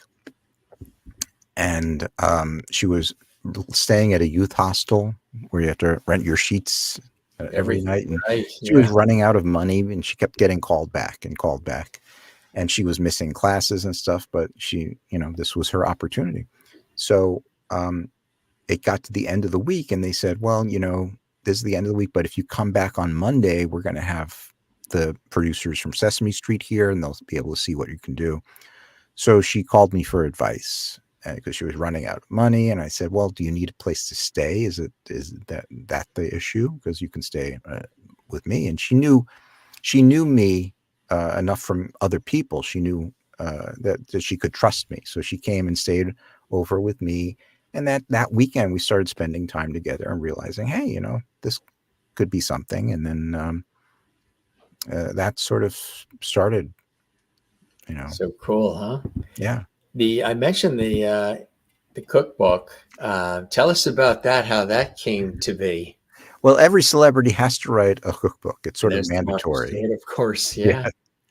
And the Henson Publishing Department said, oh, let's write a cookbook for Miss Piggy. And I worked on it with Allison Inches, who was one of the editors at the Henson Publishing Department at that time. We worked with Frank. Frank came in for a meeting and said, well, how does Miss Piggy write a cookbook? Right. And Frank made it clear that Miss Piggy doesn't cook. Mm-hmm. You know, she's just going to rely on her celebrity friends to contribute recipes. So we had the Henson publicists, Markham Novell, send out invitations to publicists for these celebrities, like who, send us a recipe. You'll be in the cookbook. And, they'd send a recipe, and sometimes we'd schedule a photo shoot with Miss Piggy and we did they were pretty smart. They reached out to every member of the Today Show cast, sent us a recipe. So when the book came out, the Today Show had to do a big segment because all of their cast members had recipes in the book. And then we read little chapters in the front that had nothing to do with cooking. It was like Miss Piggy, how to entertain, and how to call for food to be delivered. And it was just a silly thing, but it was done. It was done for a good cause because it was also a fundraiser for I think Meals on Wheels. Oh, that's so nice, huh? They were, the characters were also charitable. They were, presented for charitable reasons as well, which I think is kind of a beautiful thing, huh? Well, it's a beautiful thing. It's also a good way of getting celebrities to be involved in a project. Yes, because it's not just we're selling a bunch of cookbooks to raise money for Miss Piggy, but if you contribute a recipe, it'll help raise money for a good cause. And, which is nice. Yeah, celebrities will get behind that. This is a very cool shot as well. Actually, we've got a couple here. Look at that. Wow. That's my old friend Fozzie. Wow. Do you remember what you guys were discussing? We were just consulting on punchlines. Yeah, yeah. You know, That's a really cool shot. You got the same expression as the earlier shots. Just you're in like a heaven sort of. yeah, it's tough I to, would be. when I you're would be. doing something like this, you're working with these characters that you grew up with. Yeah. Um, and it's always a blast. It's just, You know. yeah, with the affiliation all these years with PBS and public television, there's been various characters who have come through, and including Curious George and many others. And Mhm. you're like, here you are, a professional. We're on the air. We're broadcast people, and we do what we do. And all of a sudden walks in one of the characters, and you're like, oh my God, look at Yeah, that. and in the past few years, I haven't worked with it's not often that I work with the characters. When we did the New Zealand show, I was involved with all the characters for that, and then doing the D23 show in Anaheim, Oh, was yeah. able to work with them then. And we did a picture early on that you showed that picture, and that was the expression on my face. I'm so, these are old friends of mine that I don't get to work with a lot, and it's hard to not smile and be having a good time. To be happy with all that's happening. Absolutely. You've had some wonderful experiences, continue to as well. Look at this one. Yes, my wife was asked to take over Prairie Dawn when Fran Brill retired. Oh, yeah. And Fran is enjoying her retirement, and we hear from her now and then. But Prairie is continuing to live on with Stephanie doing her. Isn't that incredible? That's fantastic. Also chatting with another legend, broadcast legend, Robert Osborne. Robert Osborne. I was, they had a contest. This was about 10 years ago for TCM Ultimate Fan. Yes. And you made a video to introduce a movie, and you posted it and you entered it. And what they told everyone then is that they were going to pick one person to win this contest who was going to get to be on the air with Robert Osborne and was going to introduce something at the TCM Film Festival. And they announced the winner. And I'm thinking, oh, well, I guess I didn't win. But what they didn't tell anybody, they were actually going to select 20 Ultimate Fans. Because it was the 20th anniversary of TCM. They were going to fly all 20 to Atlanta to spend a couple of days shooting intros with Robert Osborne. And then they, so I get a call from the TCM people saying, we didn't say we were going to be picking 20 people, but we want you to be one of these 20 people. We loved your video. And I actually used a puppet because the movie that I made a video introducing, it's not what I ended up introducing on the air, but I picked the Muppet movie because my wife Stephanie had a puppet made of me by the Rick Lyon, who built the Puppets for Avenue Q. So I used that in the intro. How cool is that, huh? Yeah, so that got some attention from TCM.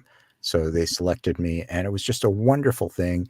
They picked a bunch of really great people, a lot of whom I'm still in touch with. We have a little Facebook group, and some of the TCM people I'm still in touch with.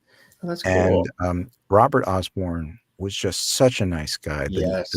The day that we all came in, he came in early and autographed a copy of his big Oscar book for everybody, and wrote a really nice little message in it for each person.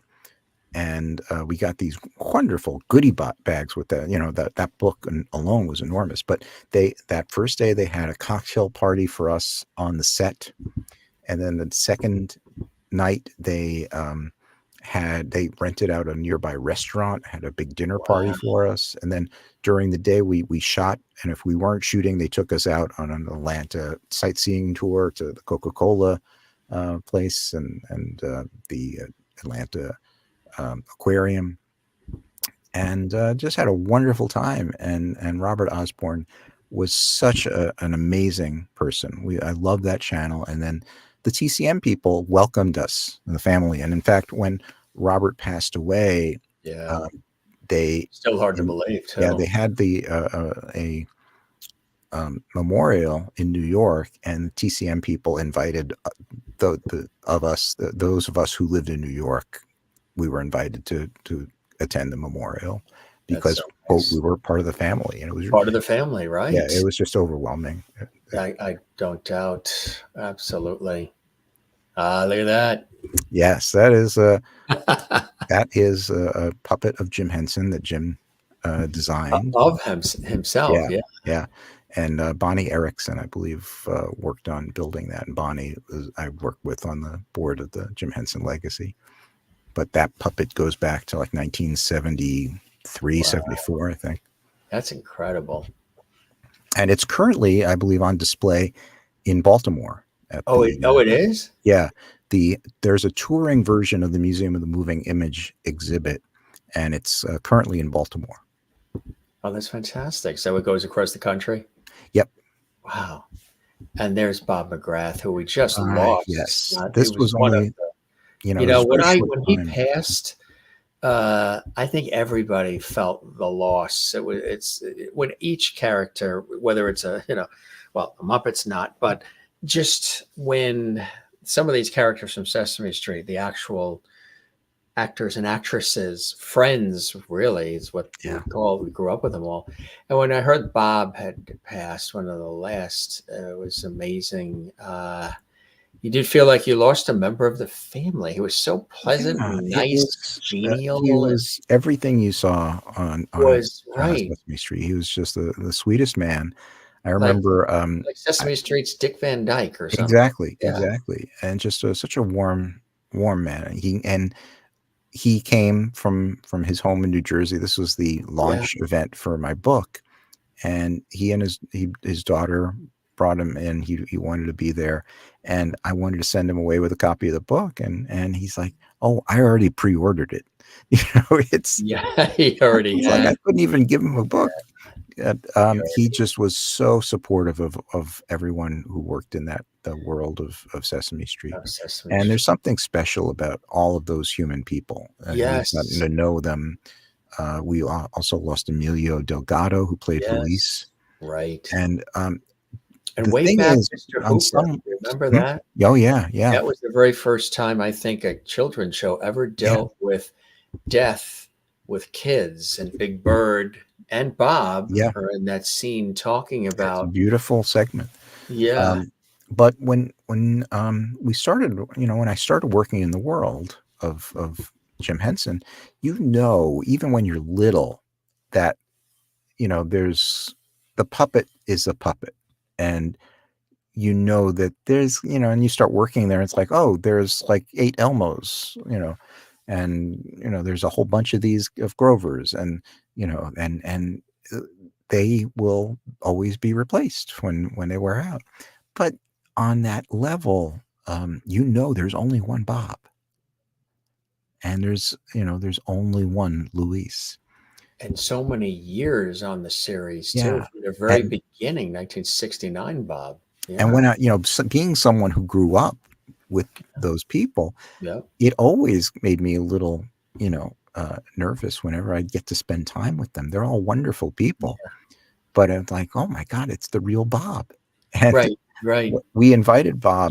you never thought they would pass. It's like your Yeah. doctor. You would never. Um, You're shocked if you ever hear your doctor passes away. Your doctor's not supposed to pass away. yeah, I had a, a 40th birthday party. This was 17 years ago, and when we had that party, invited people. I invited Bob, and Mhm. Bob came to the party, and everybody there, all of my friends were so excited that Bob's at your party. They thought, like, did you hire Bob to be at your party? How I'm much like, did no, that he's my cost? friend. Right. Yeah. So it's like, oh, line up over here to get a picture with Bob.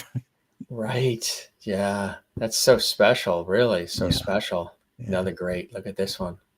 Yes. Now, what's so wonderful is this is at the Smithsonian's National Museum of Yeah. American That's History, so great. and that's the first original Kermit, and that's Sam, and down below is Harry, And all of the original, most of the original Sam and Friends characters, there's one that's in Atlanta, but most of them are permanently in the Smithsonian's collection. And now, with the opening of Entertainment Nation, which is a permanent pop culture exhibition, they are on display. So people, the public can finally see some of the Sam Friends characters, and they'll be rotated.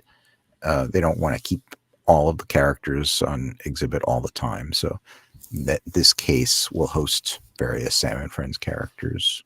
That's so cool. For the next decades. So there's all these things that are still happening that sort of celebrate the Muppets and Jim, and that is really fantastic to hear. And separate from that, like I mentioned, you've had an extraordinary career working in this weird world, the field, not just in Henson and Muppet Land, but so many other things like the PBS and Amazon series Clifford the Big Red Dog. Who doesn't not know about exactly that image? Though is from the movie. I just want that's the movie. Yeah, that's the movie. But yeah, to be affiliated, that was a lot of fun. It started out, huh? Yeah, it's great. It's an amazing thing. I had a lot of fun doing it. I ended up, I started out doing one episode, and then I ended up doing 12, because those are the fun things, because you can bring in. We did an episode about the group of kids making a movie, and that sort of thing is fun for me because I know that there's going to be some kid out there watching it, and it's going to want to make a movie. Yeah. That's where it gets fun, where you're doing things that can positively influence creativity in the next generation. It's so incredible. It really, really is. And some of the other things we mentioned too, Lou and Lou Safety Patrol, you were involved in that. Yes, I created that. Incredible. And that was a lot of fun. I keep on saying everything's a lot of fun, but that's one of the great joys when you're doing something that you love to do. Yeah. Your work becomes fun. Not to say it isn't hard work, but yeah. And this started out as something entirely different. Yeah. This started out as a feature I had done for a magazine called The Homemade Adventures of Two Twins Named Max. And then Disney bought that, they optioned that property from me. And then they said, well, we can't call it Max because there's like other characters named Max, and we can't. It was originally about two twins that made their own toys and things. And I guess in the world of Disney, when they're trying to sell commercials for toys, they don't want kids who can make their own toys. So we had to make it about something else. And they said, well, if you make this show about safety, we can almost guarantee that it'll get on the air because we need something about safety. And I'm like, sold. This is now a show about safety. So it became a show about two kids who have a little safety patrol and talk like they're on Dragnet. That's so cool, right? Here's another one too. Tasty Time with ZeFronk.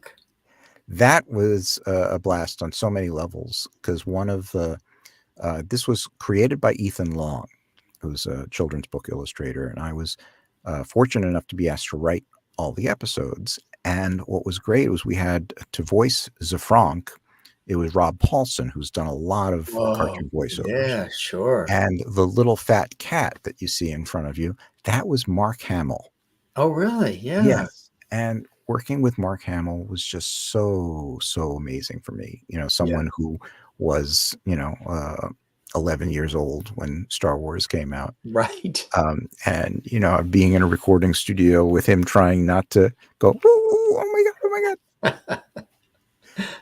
And he had a great time because he knew, I would put in things, he loved old time radio. So I put in like little Jack Benny jokes and things that I know that he would get.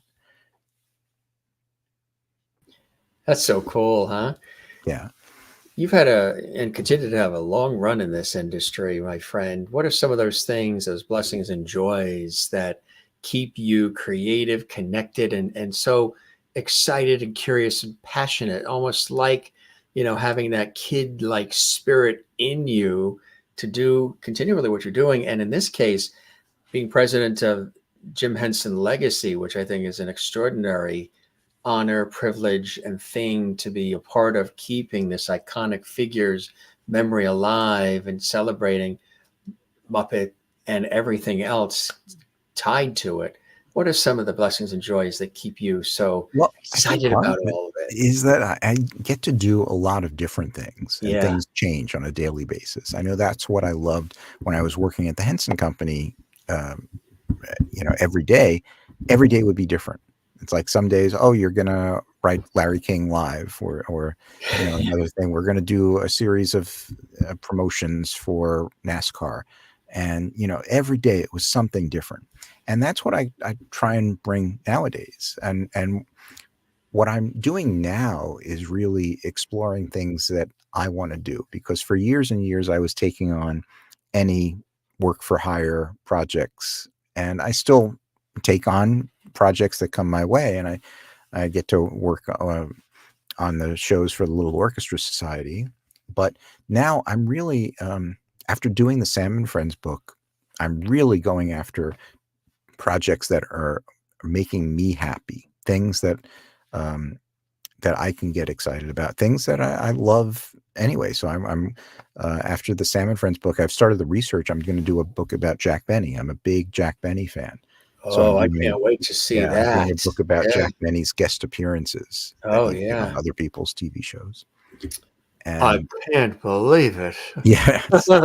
And so that's my career right now. I'm pursuing things that will make me happy, and things that I know that So great, maybe man. not tons of people will be interested in, but people that are like me Real will. aficionados, Yeah, yeah, fans, people appreciate, you know, these iconic figures yeah. that sort of paved the way for everybody else, which I But think, that said, I still do other projects that people approach me wanting to do a project for them. I'll do it. Like when Disney calls, come do this D23 Expo. I'm happy to do that. But I'm also seeking out my own projects. again, you look so happy there. Yeah, exactly. It's hard not to. You're like And one of what's the amazing characters. is that, you look at that, those are the actual, this was the Yeah, 30th year. And what's yeah, great about Henson and the Muppets and the Muppet Studios is that they save everything. yeah. Those are the original costumes from Wow. Muppet Christmas Carol. They pulled them out of storage, cleaned them up, and they look beautiful. Don't they? Yeah. It's the same, that's the original Miss Piggy wig and Fozzie's Fozzie wig. And we were able to, pull these out of storage and do a little production number and do a little mini panel with the Muppets. And then we brought out, Brian Henson and Paul Williams and Dave Yeah. Bowles Yeah. and Polly Smith, who did the amazing costumes. So we were able to, and when Disney calls with an opportunity like that, I'm not going to say no. No, absolutely not. Absolutely. Just real quick before we get ready to wrap, I don't want to keep too much of your time, and I appreciate all the time. Like I said, we don't have interviews; we have conversations here, and your guests can be on 20 minutes, half hour, however long they have. But It's we kind of like the old to open end Cavett show and that yeah, like a you know, Cavett show David or Susskind used to. Merv Yep. Susskind. Yeah, that's why when we started the series, it was sort of like paying homage to the original broadcasters that sort of laid it down. Carson, Steve Mhm. Allen, Merv Griffin, Mike Douglas, Jack Parr, All of these people that the Cavett. Muppets were on. Now, what was the project Dick Cavett ruined my life? Or, Yeah, speaking of Mr. I Cavett, I wrote a screenplay called Dick Cavett Ruined My Life. yes. And the concept was that What um, through that was, no fault of Dick Cavett's, his life kept on being intertwined with a Joe Schmo. In this case, the character was named Darren Freem. And he just ended up crossing paths with Cavett throughout his life. And every time he did, this guy Darren's life would be ruined. The first time they were contestants on, he was the celebrity guest on the $10,000 pyramid. And Darren Freem gets you know, doesn't, because of Dick Cavett, he doesn't make it to the top of the pyramid, and because of that, he doesn't have the money to invest with his friends to buy a pizza place, which turns into like a big Domino's like conglomerate. And it was like little vignettes like this, but always involving Cavett. So the Writers Guild here in New York was doing a reading series. So I submitted my script to the reading series, and they selected it. And the casting people, we were able to reach out and have Dick Cavett come and play himself. And it was it was surreal because he had a great time. Oh, yeah.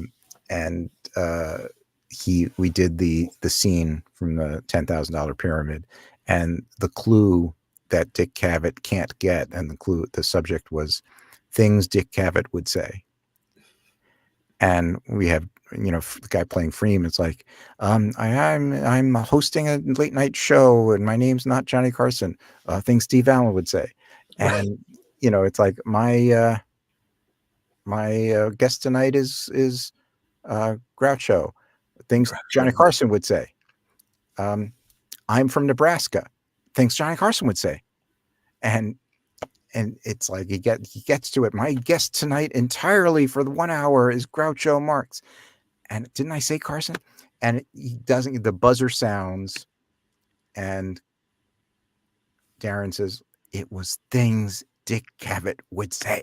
Things Dick Cavett would say." And then Cavett just sort of, I wouldn't say any of those things. I wouldn't say any of that, right? That is funny. And he just delivered the line so perfectly and with a great audience. And sadly, I've not been able to get you know, the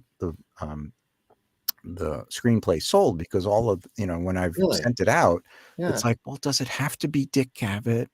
And I'm like, yes, it does have to be Dick Cavett. You know, his personality. Someone asked, can it be Regis? I'm like, no, it can't be Regis. Yeah, no, right. Yeah, there was wonderful too. Yeah, there was something about Cavett.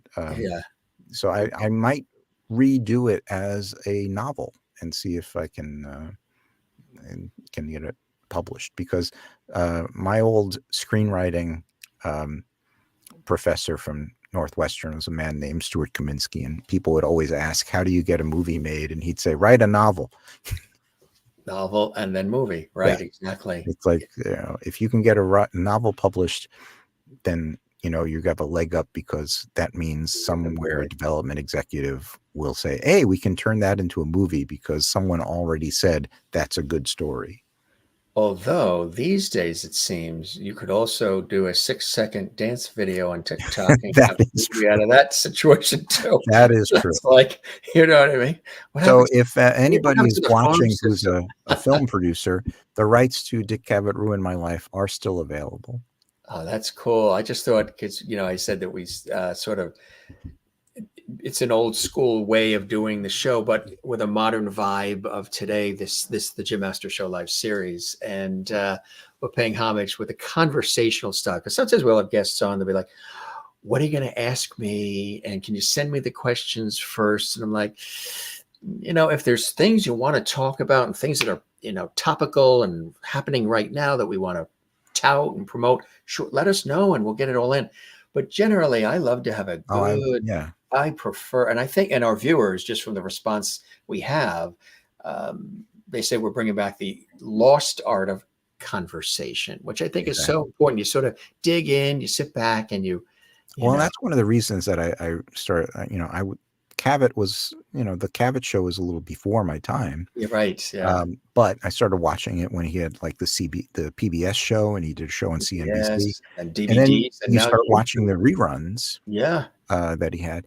And there's great stuff. And I got these DVDs, and those are conversations. You know, he has these little great quips in there. He talks about it, intros it, and the one with him and Katharine Hepburn. Oh, I love that. Yeah.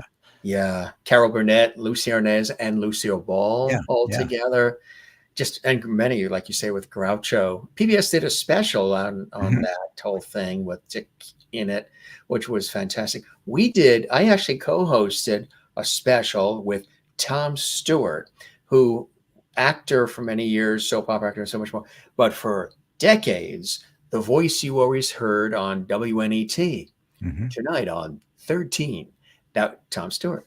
So we were paired together at the Tisch WNET Studios, Lincoln Center, Hmm. to co-host the live segments for the celebration. It was an American Masters special on Johnny Carson, Hmm. and the King of Late Night. It was called.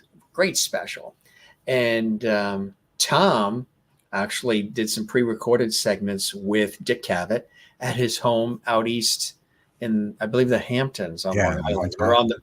They're on the porch and they're Yeah. chatting, and it was just really a fantastic special. So here we have Dick Cavett, yet we're paying homage to Johnny Carson.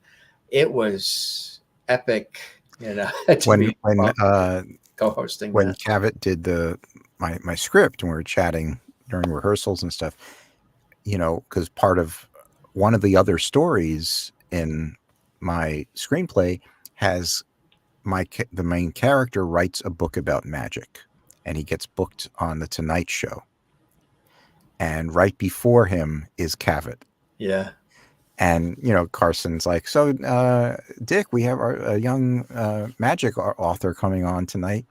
Do you happen to have a trick? And Cavett's like, oh, I do happen to carry a rope just for this. And he ends up doing like 15 minutes of magic and gets bumps the Darren off of the show. So I was telling him, about these other elements in the story. And Cavett told me about whenever he would do what Johnny loved to do is have Cavett on whenever one of Cavett's regular series gets canceled. So it was just so Like with Don Rickles too, with yeah, CEO Sharkey and yeah, so he would have him on, and he would always say something like, oh, our friend Richard is on again. Richard just had another show pulled out from under him. If it goes on again, it's going to be Armed Forces Radio for Dick. And he just loved to needle him just a little bit because, what's interesting is that everybody made a big deal about, Joan Rivers coming on and Carson,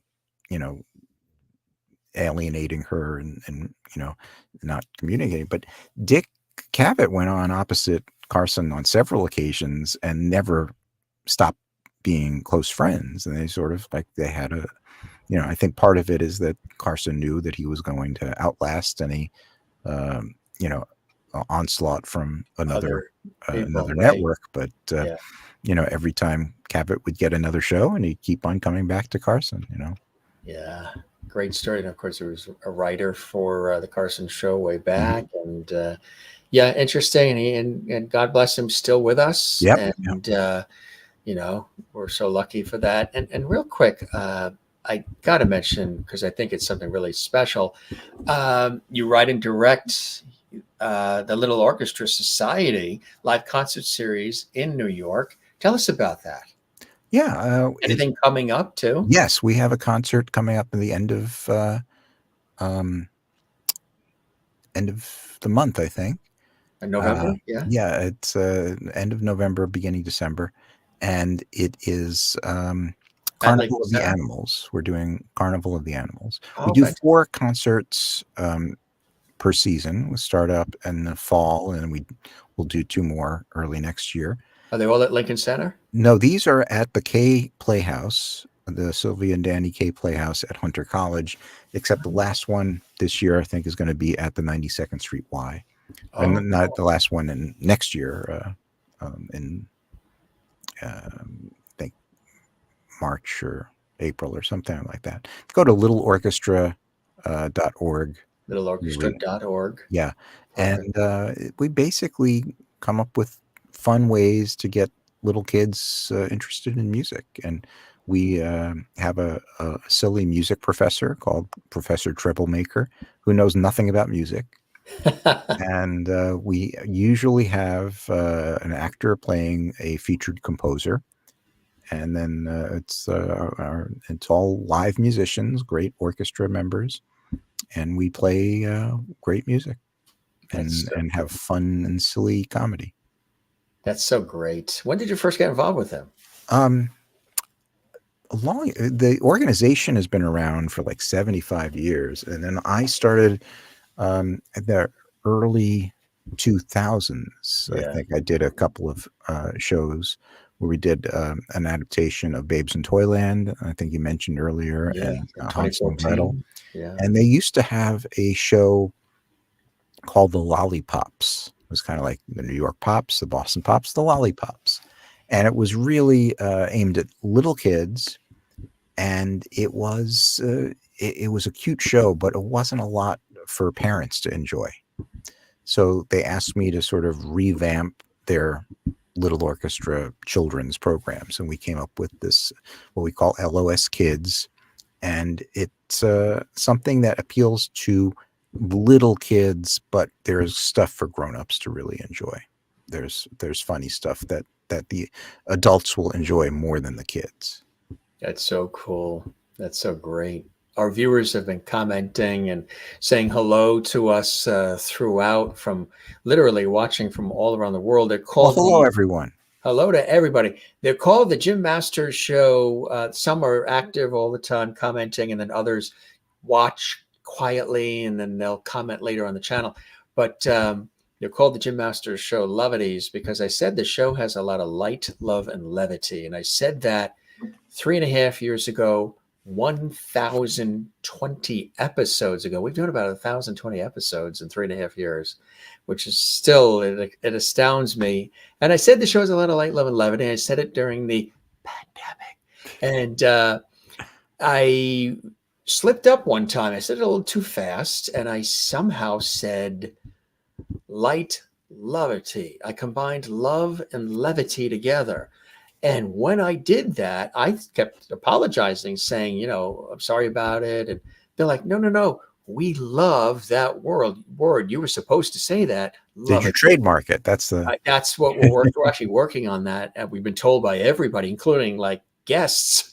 And it's really important to have that, especially during what we've gone through the last couple of years. But it's love and levity put together, and the audience jumped on it. So they said, "You're Mr. Levity now. This is Levity Hall. We're your Levity squad, and the guests are part of the Levity family." So the viewers who comment throughout the show, before, during, and after, they've already designated you a Jim Master Show Levity. Now you've got a lot of awards. You've been doing this a long time.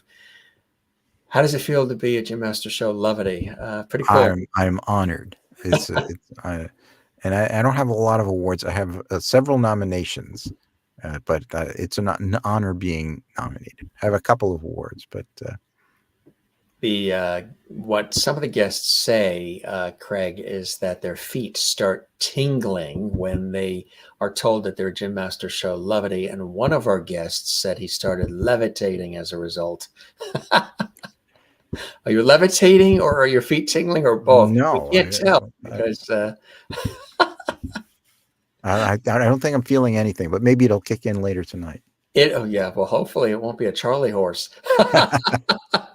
Comments coming in left and right again from all of our fabulous guests and viewers, that is, the Levities. So we appreciate it. And they're all saying they love that you're here, telling us about Jim Henson and the Muppets. They've all enjoyed this very, very much. Craig, thank you so much for sharing your amazing journey with Jim and the Muppets. Such a cool way to not have to grow up. And the Muppets will outlive us all because they are timeless. And boy, what a cool thing to be brought in first as an intern and then have this world continue for you, huh? Oh, indeed. Cool stuff. Well, this was a fabulous conversation, and we just let it roll. And I hope you enjoyed the time with me as much as I absolutely have with you, Craig. I did indeed. I had a great time. And I hope whatever, the expectations were, we met or exceeded the expectations of what the show is all about. Absolutely. Spread the word about our show, my friend. You know other folks you think would like to pop on as a guest. They're all welcome to come, and we would absolutely love that. Are you frozen? No, I'm sorry. I didn't know if that you were talking to the audience or talking to me. Oh no, that's you. Yeah. Yes, I will definitely. I love that. That was like remember a couple of years ago, wasn't there a thing where they would go, people were like doing like freeze in Oh place. yeah, yeah. And all that was his freeze in place. See, that only proves, folks, we're actually, when we say live, we are live. And It reminds me I, of I when we love did live. the Muppet Treasure Island CD-ROM. It was one of those things where Billy Connolly, who played one of the actors, the way that they shot it is he had to deliver his line. He had to start out at a position, Yeah. then deliver his line, and then go back to the same And position. back to the same position. And it was like, it was, I was watching the dailies of this, and it just kept on having to, 100 different lines and Yeah, having to go back and back to forth. that because it would always have the way that the software would like branch out in different ways. It always had to start from that home position. So Absolutely. I will try and not to freeze again. Well, now you started from the home position, right in the center. Yeah, spread the word about our show. The folks you think would like Absolutely. to pop on. This will be archived on our YouTube channel, Jim Masters TV. So anybody that missed it live, you can share the link on social media and elsewhere, and they can see this whole conversation again.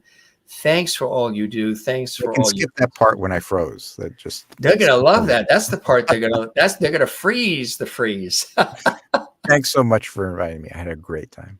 I really appreciate that. Spread the word. It takes the village, and continued success. Let's stay in touch. We're both here in the New York tri-state area. So I'd love to come to some of these events and some of That'd these be cool great. things you're working on.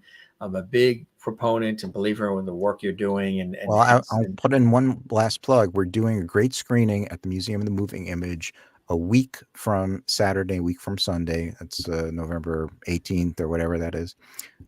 We are doing a special screening of a Sesame Street special from 40 years ago, 40th anniversary of Don't Eat the Pictures. It's a great special that was shot at the Metropolitan Museum.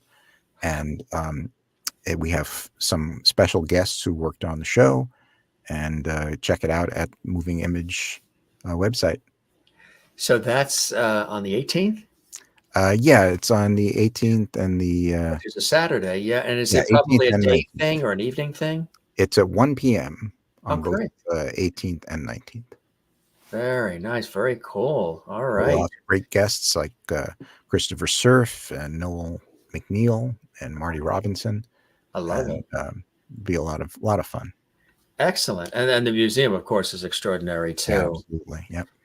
Thanks for that notification, Craig. Thanks for all the time too. I really appreciate it. And Nothing I like talking about more than me. So no, and Jim Henson. I just love sharing a word about Jim. yeah, Jim and Jim. You're surrounded by lots of Jims. A privilege and an honor and a pleasure, Craig. And we'll chat again soon. As I say to all the guests, we will keep the porch light on for you, my friend. You're welcome back anytime. Thank you. All right. You take care now. You gonna go stretch your legs or make a sandwich or both? Both. You be well, my friend. Stop by and see us again, okay? Bye-bye. Take care, Craig. Incredible, huh? Craig Shemin here on the Jim Masters Show, coming to us live from New York City. And wow, this really was an epic conversation, not just about the Muppets, but of course, Jim Henson, the Jim Henson Legacy, the Jim Henson Company, all these other projects that Craig has been involved in, bringing us lots of entertainment, lots of joy and delight in our lives in all these different scenarios, which I think is really something cool. And as I said, you can tell he finds that, it's a lot of hard work, even though we're talking about the joy and delight of it all, behind the scenes to put all of this together in any of these industries where they're bringing entertainment and joy into people's lives, the work and detail it takes to pull it off where it looks easy and smooth and effortless is extraordinary. And even being, a balloon handler during the Thanksgiving Day parade with Kermit, that takes a lot of stamina as well. But we had such a wonderful time with Craig, and I was very excited. He and I have been chatting for weeks, looking at different dates, what works with my schedule. He's got a very busy schedule, and we're so glad that he was able to stop by today and not just do a typical, one-liner conversation interview. Really digging deep, talk about the legacy of Jim Henson, the importance of the work and everything else. And as I mentioned too, not only Henson and the Muppets and so much more. But our very special guest involved in so many other projects and so many other shows. And yeah, he's got quite a legacy himself, involved in all of these incredible things. And he told us the backstory of people he's worked with and how things were put together. And of course, his wife, Stephanie D'Abruzzo, is a phenomenal actress herself. There she is. I'm sure you've seen her in a lot of great things. I forgot about the Avenue Q. We saw her in Avenue Q, which was another fantastic production. And of course, Bob McGrath, who played Bob on Sesame Street since 1969. We just lost him just a couple of years ago. Just terrific, behind the scenes detail exclusive here on the show. And this was really, really cool stuff. Hope you guys enjoyed this. I certainly did. There he is with Paul Williams. We're hoping to get Paul as a guest on the show. I just chatted with him last weekend, actually, and we're hoping that'll happen. Gilbert Gottfried, and we just really sprinkled in. There's so much more. We could do a documentary on all this, but we wanted to take some time to really share it with all of you. Thank you very much, of course, for all the comments, all the levity. There's Craig's website as well. You can find out about a lot of the things we've been talking about on Craig's website, which is a really cool website. There's also video. Of course, we're not able to play it here because of YouTube and copyright. So, but you can go to the website and you can see video of some of the work, which I think is really, really fantastic. And this was just really a spectacular conversation with a really good guy who loves what he does and is passionate about it, and started as an intern at the Jim Henson Company. And look what has happened beyond that. If this really touched you and you enjoyed and you were entertained by this episode, we would love it if you did this, if you did something very, very special, and that is give this episode a like. There's a thumbs up icon on our YouTube channel. Give it a like, hit that thumbs up button, share this episode on your social media, leave a comment on our YouTube channel, Jim Masters TV. Underneath all the episodes, there's a comment section and a little behind the scenes information. When you click like and give us a thumbs up, when you take a moment to leave a comment and tell us about what did you enjoy about this episode. Jim Henson, tell us about Jim Henson and maybe some of the stories. Also, tell us what you love about the Muppets. Who was your favorite Muppet? Did you grow up watching Sesame Street? Did you see the Muppet Christmas movie? All these things we touched upon. Leave a comment in the comments section, interact with us, share your stories. This series is here for me to produce and host, but it's here to interact with you and entertain, inspire, and have some good times with all of you watching around the world, whether you're watching live or you're watching this, as we say, Memorex, which means watching this later on. Interact with us, say hi, drop a comment in the comments section. We would absolutely love that. And let us know what you enjoyed about the episode, maybe some of your Muppet memories and more, because they have been iconic and just everywhere. And Jim Henson created them, which was really something very, very special that he did. And this is sort of in the blood of so many people and the memory of so many people. Jim Henson, iconic figure. And we just spoke to the president of the Jim Henson Legacy, author and producer and director, and Jim Henson, as well as Muppet historian, Craig Shemin. You didn't know there was a Muppet historian, did you? Yeah, here he is. And he loves everything Muppet, everything Jim Henson, and so much more. And he's been doing the work for a long time. There is with Charles Grodin as well. And there's that. Isn't that a cool shot? Kermit. It isn't easy being green. It isn't easy being green. All right, gang. This was amazing. Thanks, everybody, for all of these great comments. If you ever want to support us when the show is on live, you can do Super Chat, Super Emoji, Super Stickers. That really helps us, with all the content, the expenses to put this big series together and all these episodes.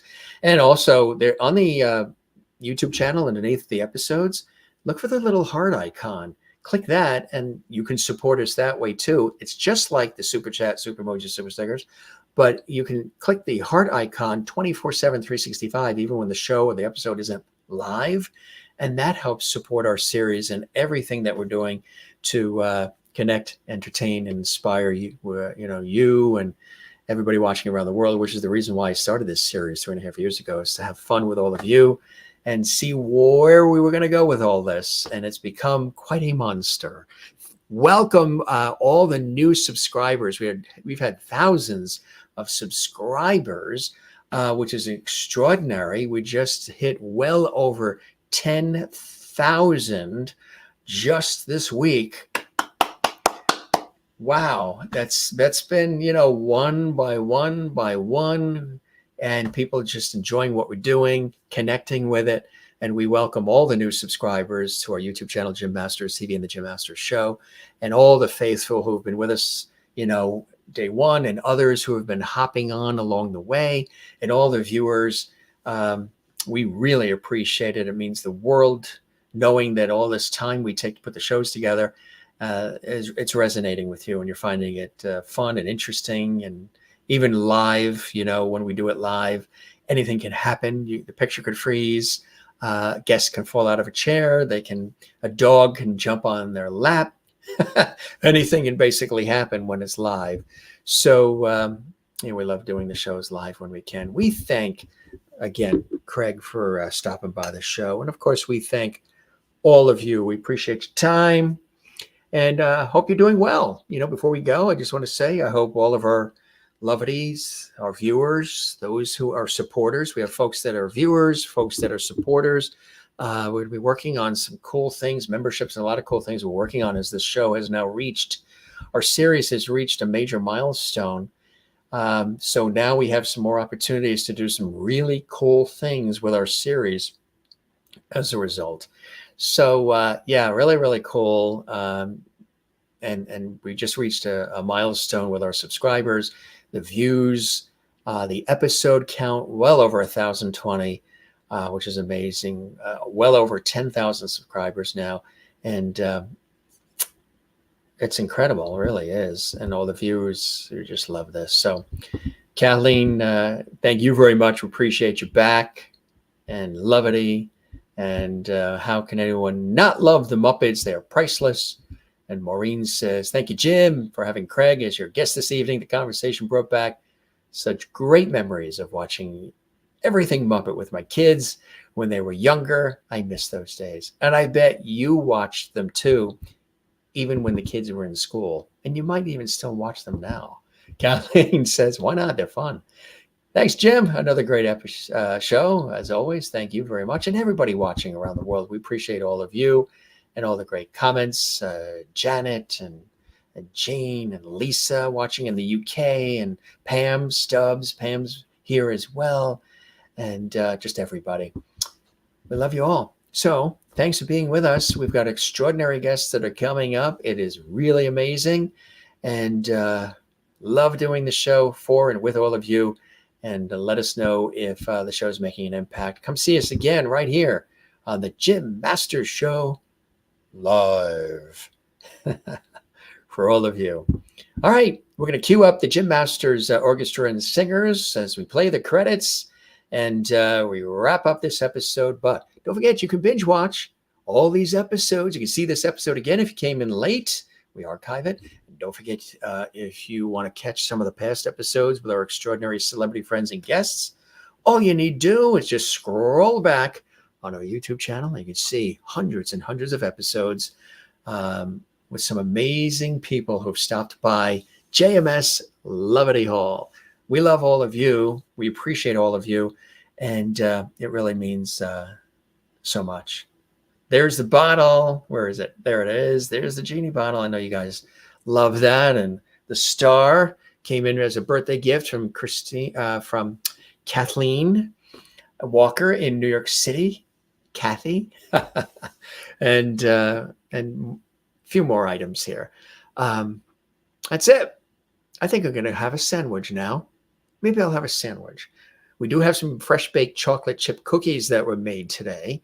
So I've been really good. I haven't had any yet, but it it's about time. I think, with this amount of chatting today on this episode, and I was on radio all day today, and again, we had a television shoot earlier in the morning. With all this talking, I think I'm not going to do so much talking the rest of the day. I'm going to do a lot of chewing, and it's going to be those chocolate chip cookies, fresh baked, out of the oven. Nice, nice, nice. Good stuff, gang.